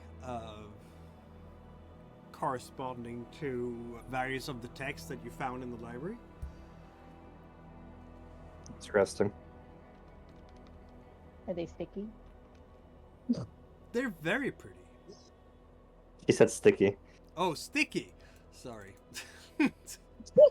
They are probably that. No, they're not. Some of them might be. Oh no. Jesus Christ. Roll for sanity. You asked.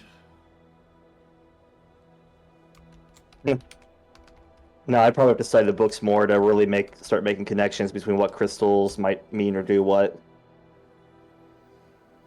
Yeah, I mean, he has a decent collection here. He has all the things that you might want to find in a. This is a man of Is the serious trunk- economic means. How big is this case? It's a good case, like briefcase sized, and inside it has foam mats, like gray or black foam mats, where you can, and there's much like a role player will have their collection of miniatures in a nicely accounted carrying case. He does the same with crystals.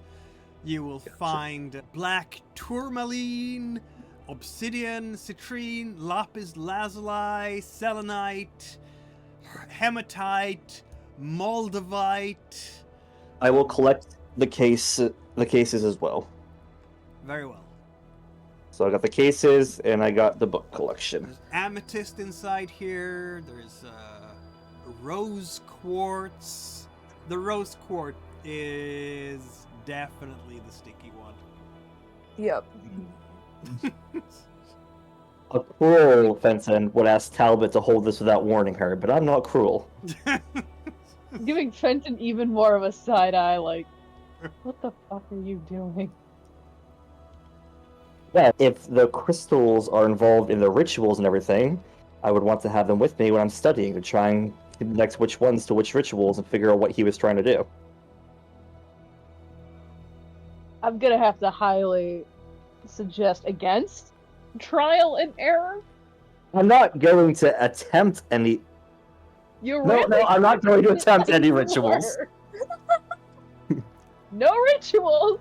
Okay. I promise, that Laura, I'd sounded get like- you home safe. That Okay. sounded No like a rituals at challenge. all? Not even a little one? No explosions, Fenton. None. How many believe that Fenton will keep his word until the end of the hour? Not I me. don't. Haha. If you pass an alertness test, I definitely have my fingers crossed behind my back. Can we put him in a gerbil ball, please? That's got what he's going to be doing for the rest of the night. Right? He has a case I need of a drink. crystals and literature. I'm going to pick up a 6-pack of Coca-Cola when we go back to our hotels, and I'm going to be doing that all night. As for leads, at this point, what more leads do we have? Should I put down sticky notes here? Speaking of sticky. Stop it. Stop No. it. So, let's see now. What Are we else? able to identify which car specifically is missing so we can put an APB on it? Yeah, there is in fact a missing Mercedes. It's the Roadster of Yeah, the we're gonna get- latest year. I'm going to ask Gaston to look up what the plate number and everything should be and get an APB put on that. Yep. So, let's put down missing Is there? Mercedes. We have bodies at St. Louis Hospital for autopsies. And we had the bedroom with S&M stuff plus pamphlet. Your realizer and you. And then we have library. New age library. I think that one is more relevant maybe to the case than the military histories. Fenton? That's what the thinking I had. I could be wrong. It could be wrong, yeah. Are there any secluded spots in the garden? Yeah, definitely. There's Should I sticky get- patches. Can I go looking through the secluded areas of the garden? You can, yes. That is a thing you can do. Looking for anybody hiding? Nobody's hiding in the garden, no. Any little magical artifacts? Something that can steal my soul, maybe? Not really, no. Talbot is going to be in the garden looking for things. That's going to take a while. What do the rest of you want to do while Talbot is gallivanting in the garden? Are we going to just hang around here and have a cup of coffee? Or, in Morrigan's case, an entire jug, like thermos filled of coffee? Or are we going to go and do other things while we're waiting? After having to retell the origin of her trauma yet again, Morrigan is feeling the itch for caffeine and will be rummaging through the kitchens for coffee. Oh, there is definitely coffee. You just have to go outside. There's a small... They put up like a pavilion for all the law enforcement folks who can sit and talk to each other and do their things without disturbing the crime scene. And in one of these tents, pavilions, there will be a coffee machine on, so you can just basically empty the entire... Someone will have to put on a new pot, because that pot is yours, isn't it?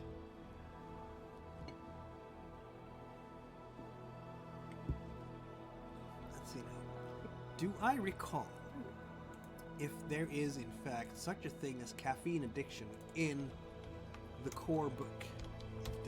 Addiction is one of the mental health things. Addiction is one of the mental health things, but I have a if I remember correctly, it's more powerful stuff than caffeine for the most part. Stimulants. Here we go. Taking stimulants or chain smoking removes the exhaustion penalty for d6 hours. Harder illegal drugs offset it for 2d6 hours. That is probably not going to be, like, coffee is probably just going to work for D3 hours or so. If your agent gains a new disorder while using stimulants, the handler has good reason to say the disorder takes the form of an addiction to them. I already have an addiction to coffee. If anyone here is dying from an ulcer, it's definitely Morgan. She's like shaking. It's not strong enough if I can't make the spoon stand on its own. I like the texture. Don't read too much into it. Don't read too much into it. Don't read too much into it. Blair, there are no bodies you can study here. They're all over at St. Louis Hospital. Yeah.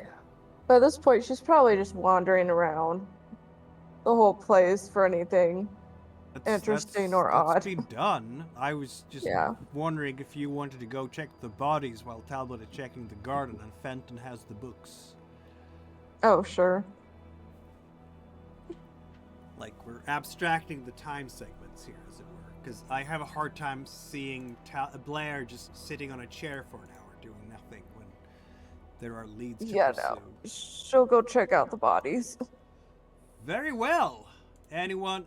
Fenton has the books. Morrigan is with the coffee, though it doesn't take that long to get the coffee. So, Morrigan, are you going with Talbot, Fenton, or Blair? Talbot's the one trying to bring back whatever was going on in that mirror that I saw back in the day. I'm going to make sure there's not going to be something bad happening with whatever he's going to be doing next. That makes sense. So Talbot. Talbot and Morrigan is checking the garden. And I'm watching you. I have suddenly lost interest in the garden now. I will be You- punching any demon who come in with that ritual. Maybe I should go with Blair? It's No. too late, Talbot. It's too late. Hmm. In the Yeah, go ahead. in the garden, are there any signs of our old friend Elzes? Of what was that? Our old friend, Stephen Elsie's. Nope. Alright. They continue half-heartedly searching the garden. Indeed. While Blair is going not very far to the St. Louis General Hospital, which is no longer open in 2025, because I saw that on Google Maps. Before we all separate, I just want to warn Blair that the crystal that he was holding might be extremely dangerous. Good to know. I don't know what you mean. And then I will excuse myself to a hotel room and lock myself in the room for the rest of the day. You I are will be studying. standing outside your door, waiting. You That can makes help out, but it's Blair's time to shine. What's Blair doing? sense. The morgue. That's what we're talking about here, aren't we? Yep. You are going to the basement underneath St. Louis General Hospital. Last time you were in a morgue after an op, that was in fact the last op. Were you there? I think you were. With Dr. Gutierrez and Santana's body all chopped up and... Oh, that was 2 ago. Not last op. That was not Convergence, that was 2. Yeah, you're right. But that was last time you were in a morgue. Because you Yeah. weren't in a morgue in Convergence. So I'm sure it doesn't give you any bad feelings at all to go back. You've been in a morgue for non-Deltating purposes about a dozen times since, and clearly you haven't suffered any sufficient ill mental scars that you're that you have a phobia of morgues, which is a good thing in your line of work. Yep.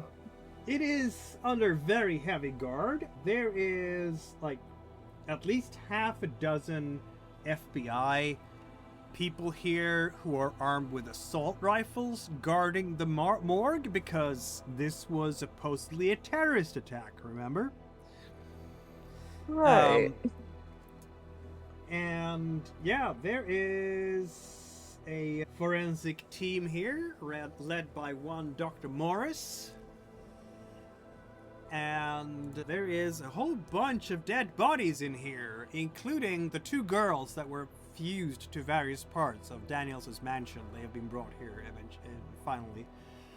It doesn't look any better when you're getting here to see this. It's, yeah, they are still fused to, it's, okay. Daniels' corpse is probably the centerpiece here. It does look desiccated. Like a mummy. Oh. Yeah. It's lying on the back. They put it on like the operating table, if you will. It's still locked in a kneeling position with the legs like crisscross. They have applied various straps and supports to it so that it will not crumble under its own weight. It's... Why don't you roll medicine check here? Okay. Your time to shine. Yay. And how? It's not a critical success, but it is a success. This body has lost about half of its fluids, like half of its water. Oh.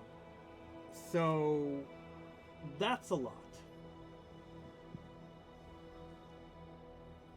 As maybe our bodies are, there's a lot of water in our bodies, right? Yeah. So half of the water gone, it's less than half of its original weight. The tissues, they're flaky, they're dusty. The bones are very brittle. You will notice that the fingers, 2 of the fingers have been broken off.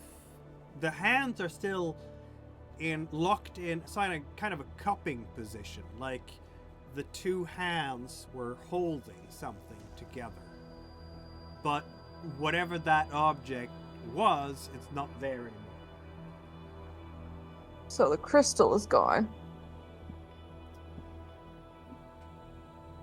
That is a logical conclusion. A patch of skin has scraped off down to what used to be muscle tissue. It's still muscle tissue, it's just muscle tissue without water in it. Also, apparently, Daniels was in a state of arousal at the time of his death, judging by his bodily reactions, which have remained intact. That's, yeah.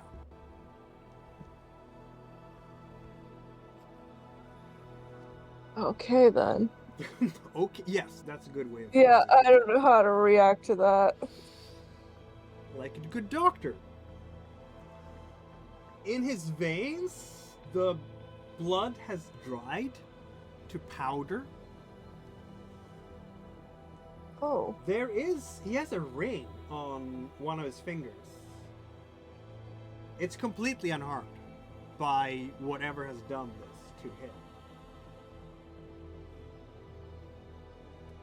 And as you're working through the autopsy here together with Dr. Morris, yeah, his body is in fact consistently desiccated through and through. Like, all the way down to inner organs, the aorta, which is the great vein in the middle of the body, artery, I'm afraid, not vein, artery. Yeah, all the internal organs are shrunken too, some of them to a third of their size.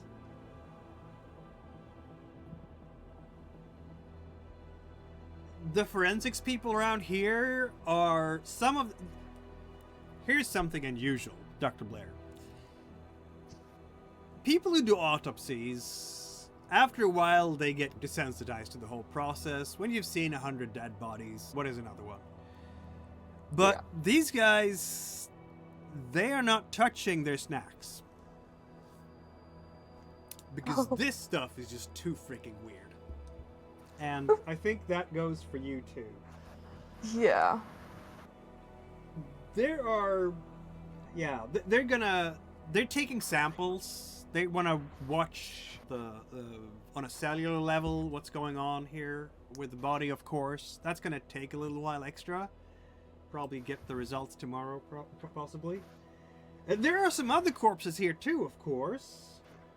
On the outside, you can see the bruises. They have internal bleedings. You can see the signs of blood that has been, the wound that has been done to their blood vessels internally, and then there's been bleeding internally, and the blood has settled.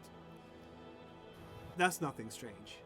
The strange part comes when you and the other team open up the bodies, and you find so many lacerations inside. We're talking glass and wood fragments that have lodged in their muscles and their organs and cut through their various blood vessels. Oh. But And there's no none of outside them- wound? None of them have entrance wounds or exit wounds. Oh. So somehow these pieces of shrapnel got into their bodies, cut up their bodies internally to the point where it was fatal, and then got lodged in there. That's not good. Without breaking the skin.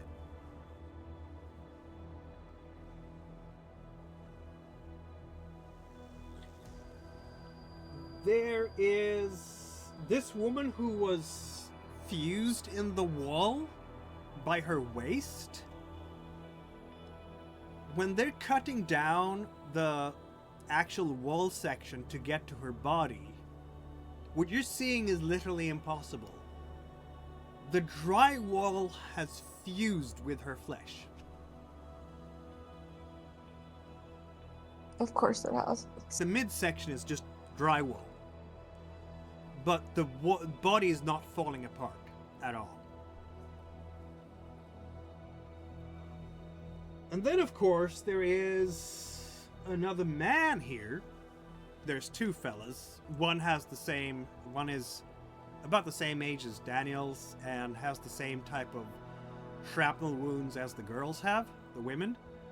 But then you will find also the body of the late Mr. Neil Beagley, who was the pimp, the organizer of the recruiter of these ladies of the night. Oh. And he is stuck in a chair. Literally. His hip has sunk into his own seat, has sunk into the seat of the chair, a wooden chair, to the point where you can't tell where his hip ends and the chair starts. His back has fallen into the back section of the wooden chair, and one piece of the wooden chair sticks out by his shoulder, in front of his right shoulder, the other behind his left shoulder, and he is fused with it. And feel free to roll a sanity check for unnatural, because this is not normal in any way, shape, or form. Of course. Thank God. Good for you. Blair has a tough stomach today. Only one sanity point lost for this absolutely inexplicable situation. He was just promoted to chairman. It's no big deal. Badoom dish. We need to promote Maury as a comedian. I don't think we have to roll a biology check to say that any of this is impossible. At this stage, Dr. Blair, you would love to have a physicist or something here, because Dr. Yeah. Blair is probably as stumped as everyone else. Not one of you. You have a room full of forensic experts here, pathologists and whatnot, who are just absolutely scratching their heads. Like, they're standing there, and Dr. Mars is looking up at you, Dr. Blair, as you're working. I understand you were called in as a special consultant. What can you tell me here? Because I'm stumped. I have no idea. Yeah. I'm quite stumped as well. I've never seen this before either. Then, that makes a room full of us. Some of them are a bit green around the gills. Unlike yourself, probably, Dr. Blair, they haven't seen anything this weird in their entire lives.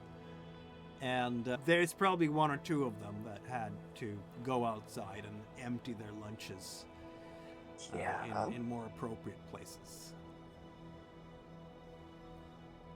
All of this, of course, is going to take a while for you to do, because there's a lot of dead bodies to examine, but the pattern will repeat itself over and over again. And part of that pattern is that the only one who is desiccated of all of these bodies is, in fact, Colonel Daniels. None of the others have any... It's like Colonel Daniels was baked by a heat that was great enough to desiccate and evaporate a lot of the fluids in his bodies, but the ring on his finger wasn't affected, and nobody else was affected either. Like Neil Beagley, the pimp, who was found in the same room as Daniels, doesn't have a burn mark on him. He just has a wooden chair, the back of the wooden chair through his heart, so that his heart can't function anymore. He probably died instantly. And a number of the prostitutes, they have lacerations. They might have lasted a little bit longer, some of them that were further away from the blast, but eventually they bled out internally. Yeah.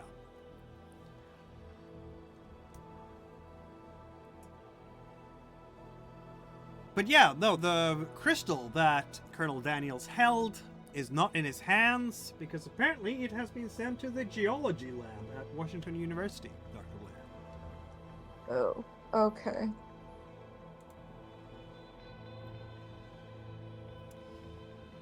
Meanwhile, at the mansion, we have two people here who are in fact Cor Phryne Talbot and Jack Morrigan, who have cased the acreage, just looking over to see if there was anything suspicious out there, and found nothing of the sort. At least you've cleared the area. No evidence out here. St. No Louis Stephen PD LZs. did as well. It doesn't harm double checking. Yeah. Now that I've cleared it of all evidence and Stephen LZ's, I will run to the supermarket, grab a bottle of sparkling grape juice, go to the hotel, and knock on Fenton's door.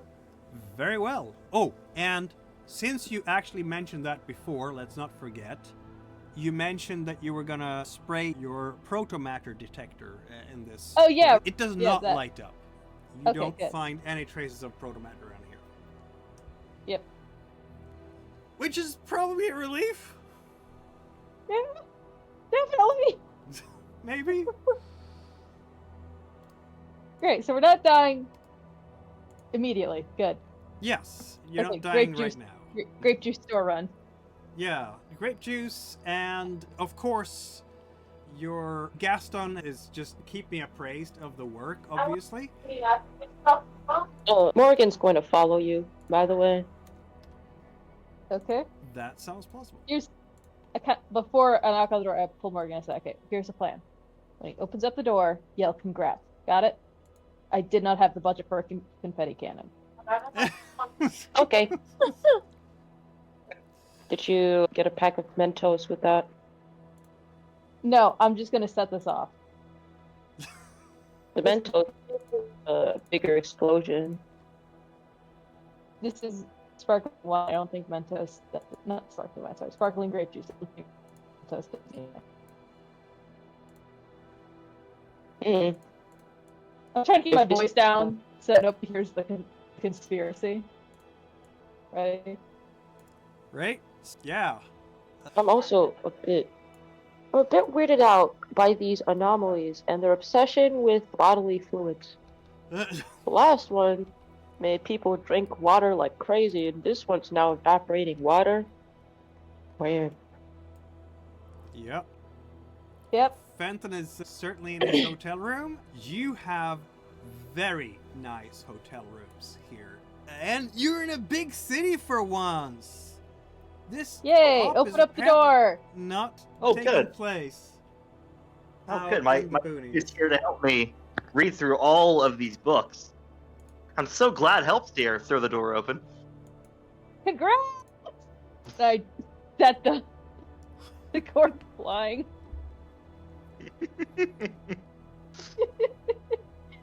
Congrats! I'm being a dad! I don't know how this works. And at the bottom, Congratulations. I just saw her blinking, a book still in my hand, now covered in grape, sparkling grape. Just, and don't go, worry, it's thank you. Enjoy worry, your it's not safe alcohol. water. Hatted person.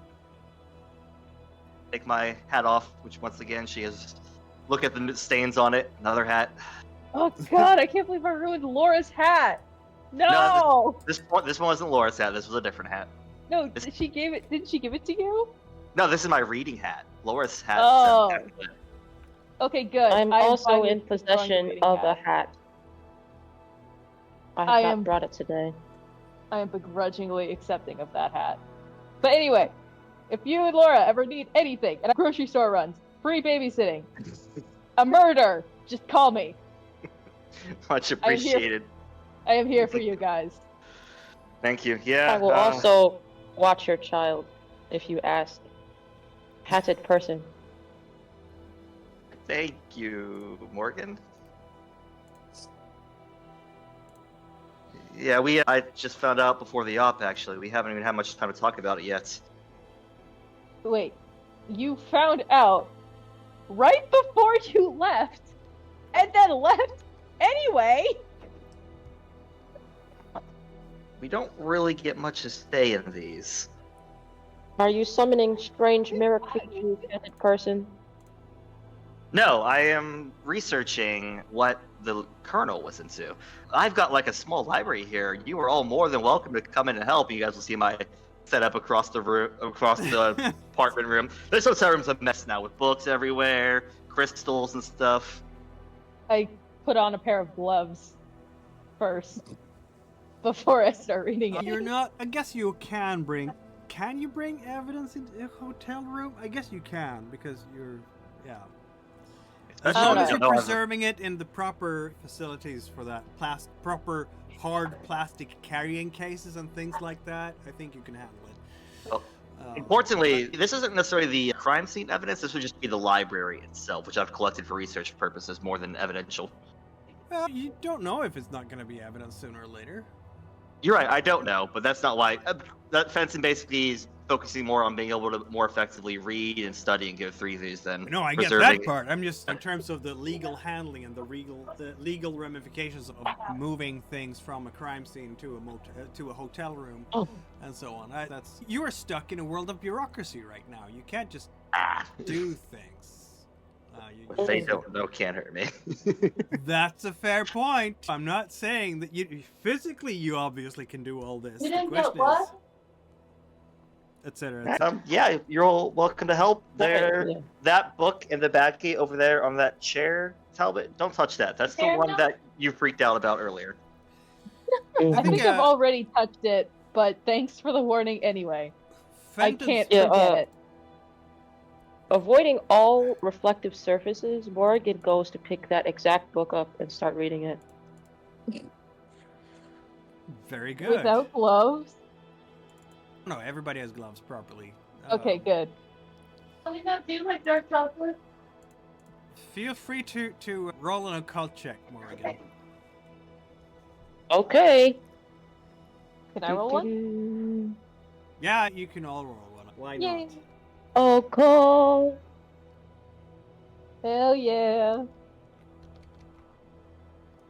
We're having a little reading circle here. This is all weird to you, Morgan? You don't know where to start or finish with this? I'm more interested in punching things than reading, okay? I was not taught very well in Chicago school. Are you holding the book upside down? English is my worst subject, okay? So it's something. If it makes you feel better, I have a master's degree in this field, and none of us were taught about what that book contains. Or more likely what's on the outside of it. I mean, you definitely grabbed that book, didn't you? And by that book, I'm referring to Inner Science, A Guide to Modern Reality, Fenton. Yeah, so the book Fence is focusing on is the one with the picture. The book that Morgan's reading was the sex book that was all sticky. Yep. The sex book. Indeed, that one. I'm assuming it's low on pictures then. You failed the cult check. Ouch. Ouch. That's just... It's a good thing it's low on photos. I don't know how... Is that It's low on photos. Even if it was, Morgan's done enough stuff with her roommate that it's not going to phase her much. I believe you. I believe you. No, this is just, I guess, boring in your eyes? It's so boring, I'm not even reading it.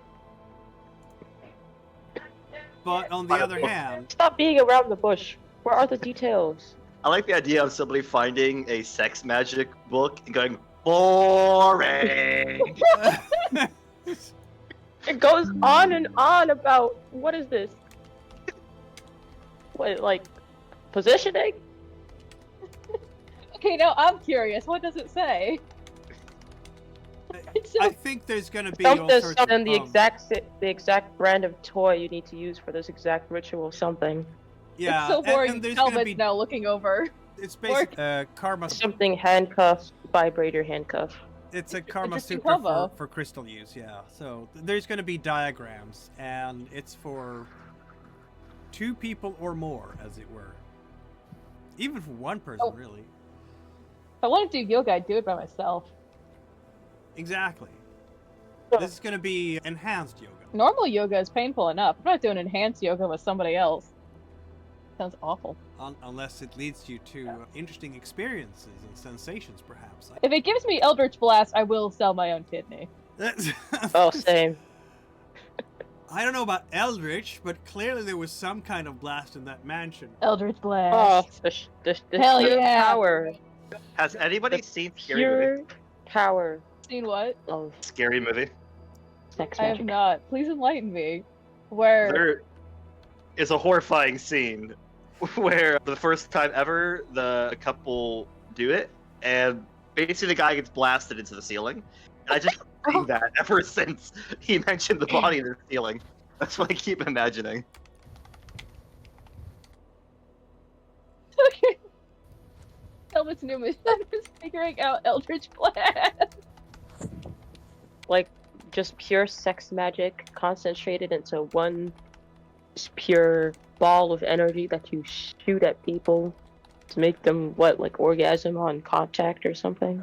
Apparently. Surely there has to Allegedly. be some sort of like chakra alignment stuff that I can do by myself to do this to get the same thing with my clothes on. Meanwhile, Wait, what was in Fenton, my book? No. Does my book? I just rewatched this scene and it left the guy the same state with the other guy with all the water gone. What? oh my. Anyway, God. Fenton, you're reading, perusing, studying The Inner Science: A Guide to Modern Reality by Herbert Price, 1962. It's really a fringe spiritual text claiming to synthesize psychology, quantum mysticism, not physics, and metaphysical philosophy. And the promise is that the reader will be able to reshape reality by understanding their own inner energy signature. Yep. That Draw upon your alarmingly, own inner living power. Yeah. that alarmingly makes sense of reshaping reality, the bodies being fused, the room being rearranged. In your opinion, having... Oh, welcome, Miss Catonic Cringe. Thanks for the follow. In your opinion, Mr. Fenton, reading this, the book is... The longer you read, and this is your evening, isn't it? Oh, yeah.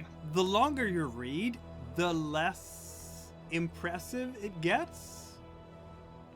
It's... The jargon is lovely.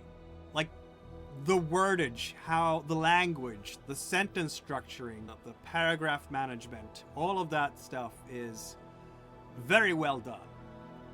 And you can definitely see how someone of lower knowledge levels than you or other academics, you're not a professor, you don't have an academic degree, though with your level of occult, you definitely could have a doctorate by now. I don't know. By Yeah, Fenton never... I have a, What was I that? have a master's. Yeah, I you have a have a master's. master's, but a master's is... As the handler leans back a little bit. As a PhD in political science, I can guarantee you that there is a vast gulf between a master's and a PhD. Anyway, a master's is still grad student level and not undergrad level. So yes, you have a high level of knowledge. But the difference... So the technical... In academic worlds, the technical difference between a master's and a PhD is by the time you have a PhD, you're counted as a fully taught scientist slash scholar. After you have your PhD, you can get a tenure track position as a professor. You usually can't get that as a master, right? Yeah, rub it in, former professor. I'm sorry. No, you're fine. I'm teasing you. But that's the technical difference. Yep. A professor at a university would go, yeah, okay, you're a master's, that's fine, but here's how it really works. And Fenton would be familiar with that. You have your circle of professors that you have connections with and so on. So you're well used to that perspective. But that is also why you can recognize shall we say, pseudoscience when we see it. There's enough words from psychology and from philosophy to make it look good, but it's never actually explicitly mystical. It's more quasi-religious than anything else.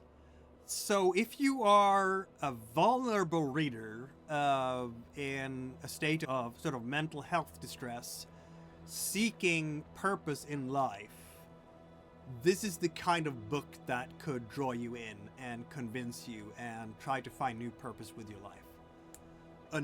If you were to put this book in front of a professor of anthropology or archaeology or any of the fields that would, professor of religion, for example, who also has a high level of occult knowledge like yourself, they would recognize it for the quasi-religious stuff it is, and I think they would find it.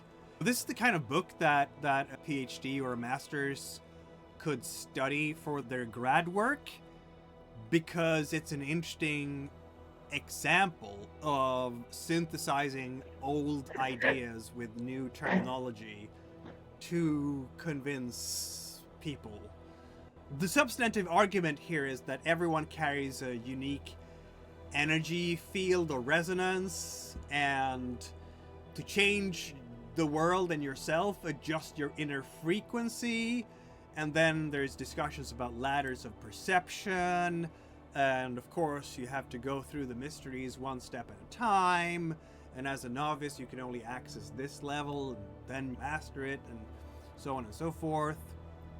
Lots of bullshit like woven into it, but Oh yeah. clearly there was something real in there somewhere because of what happened. There was probably something real in there, yeah. Very unlikely, but with my limited unnatural ability, can I pick out anything that might actually show as an actual ritual or something? You know what? Let's have a roll.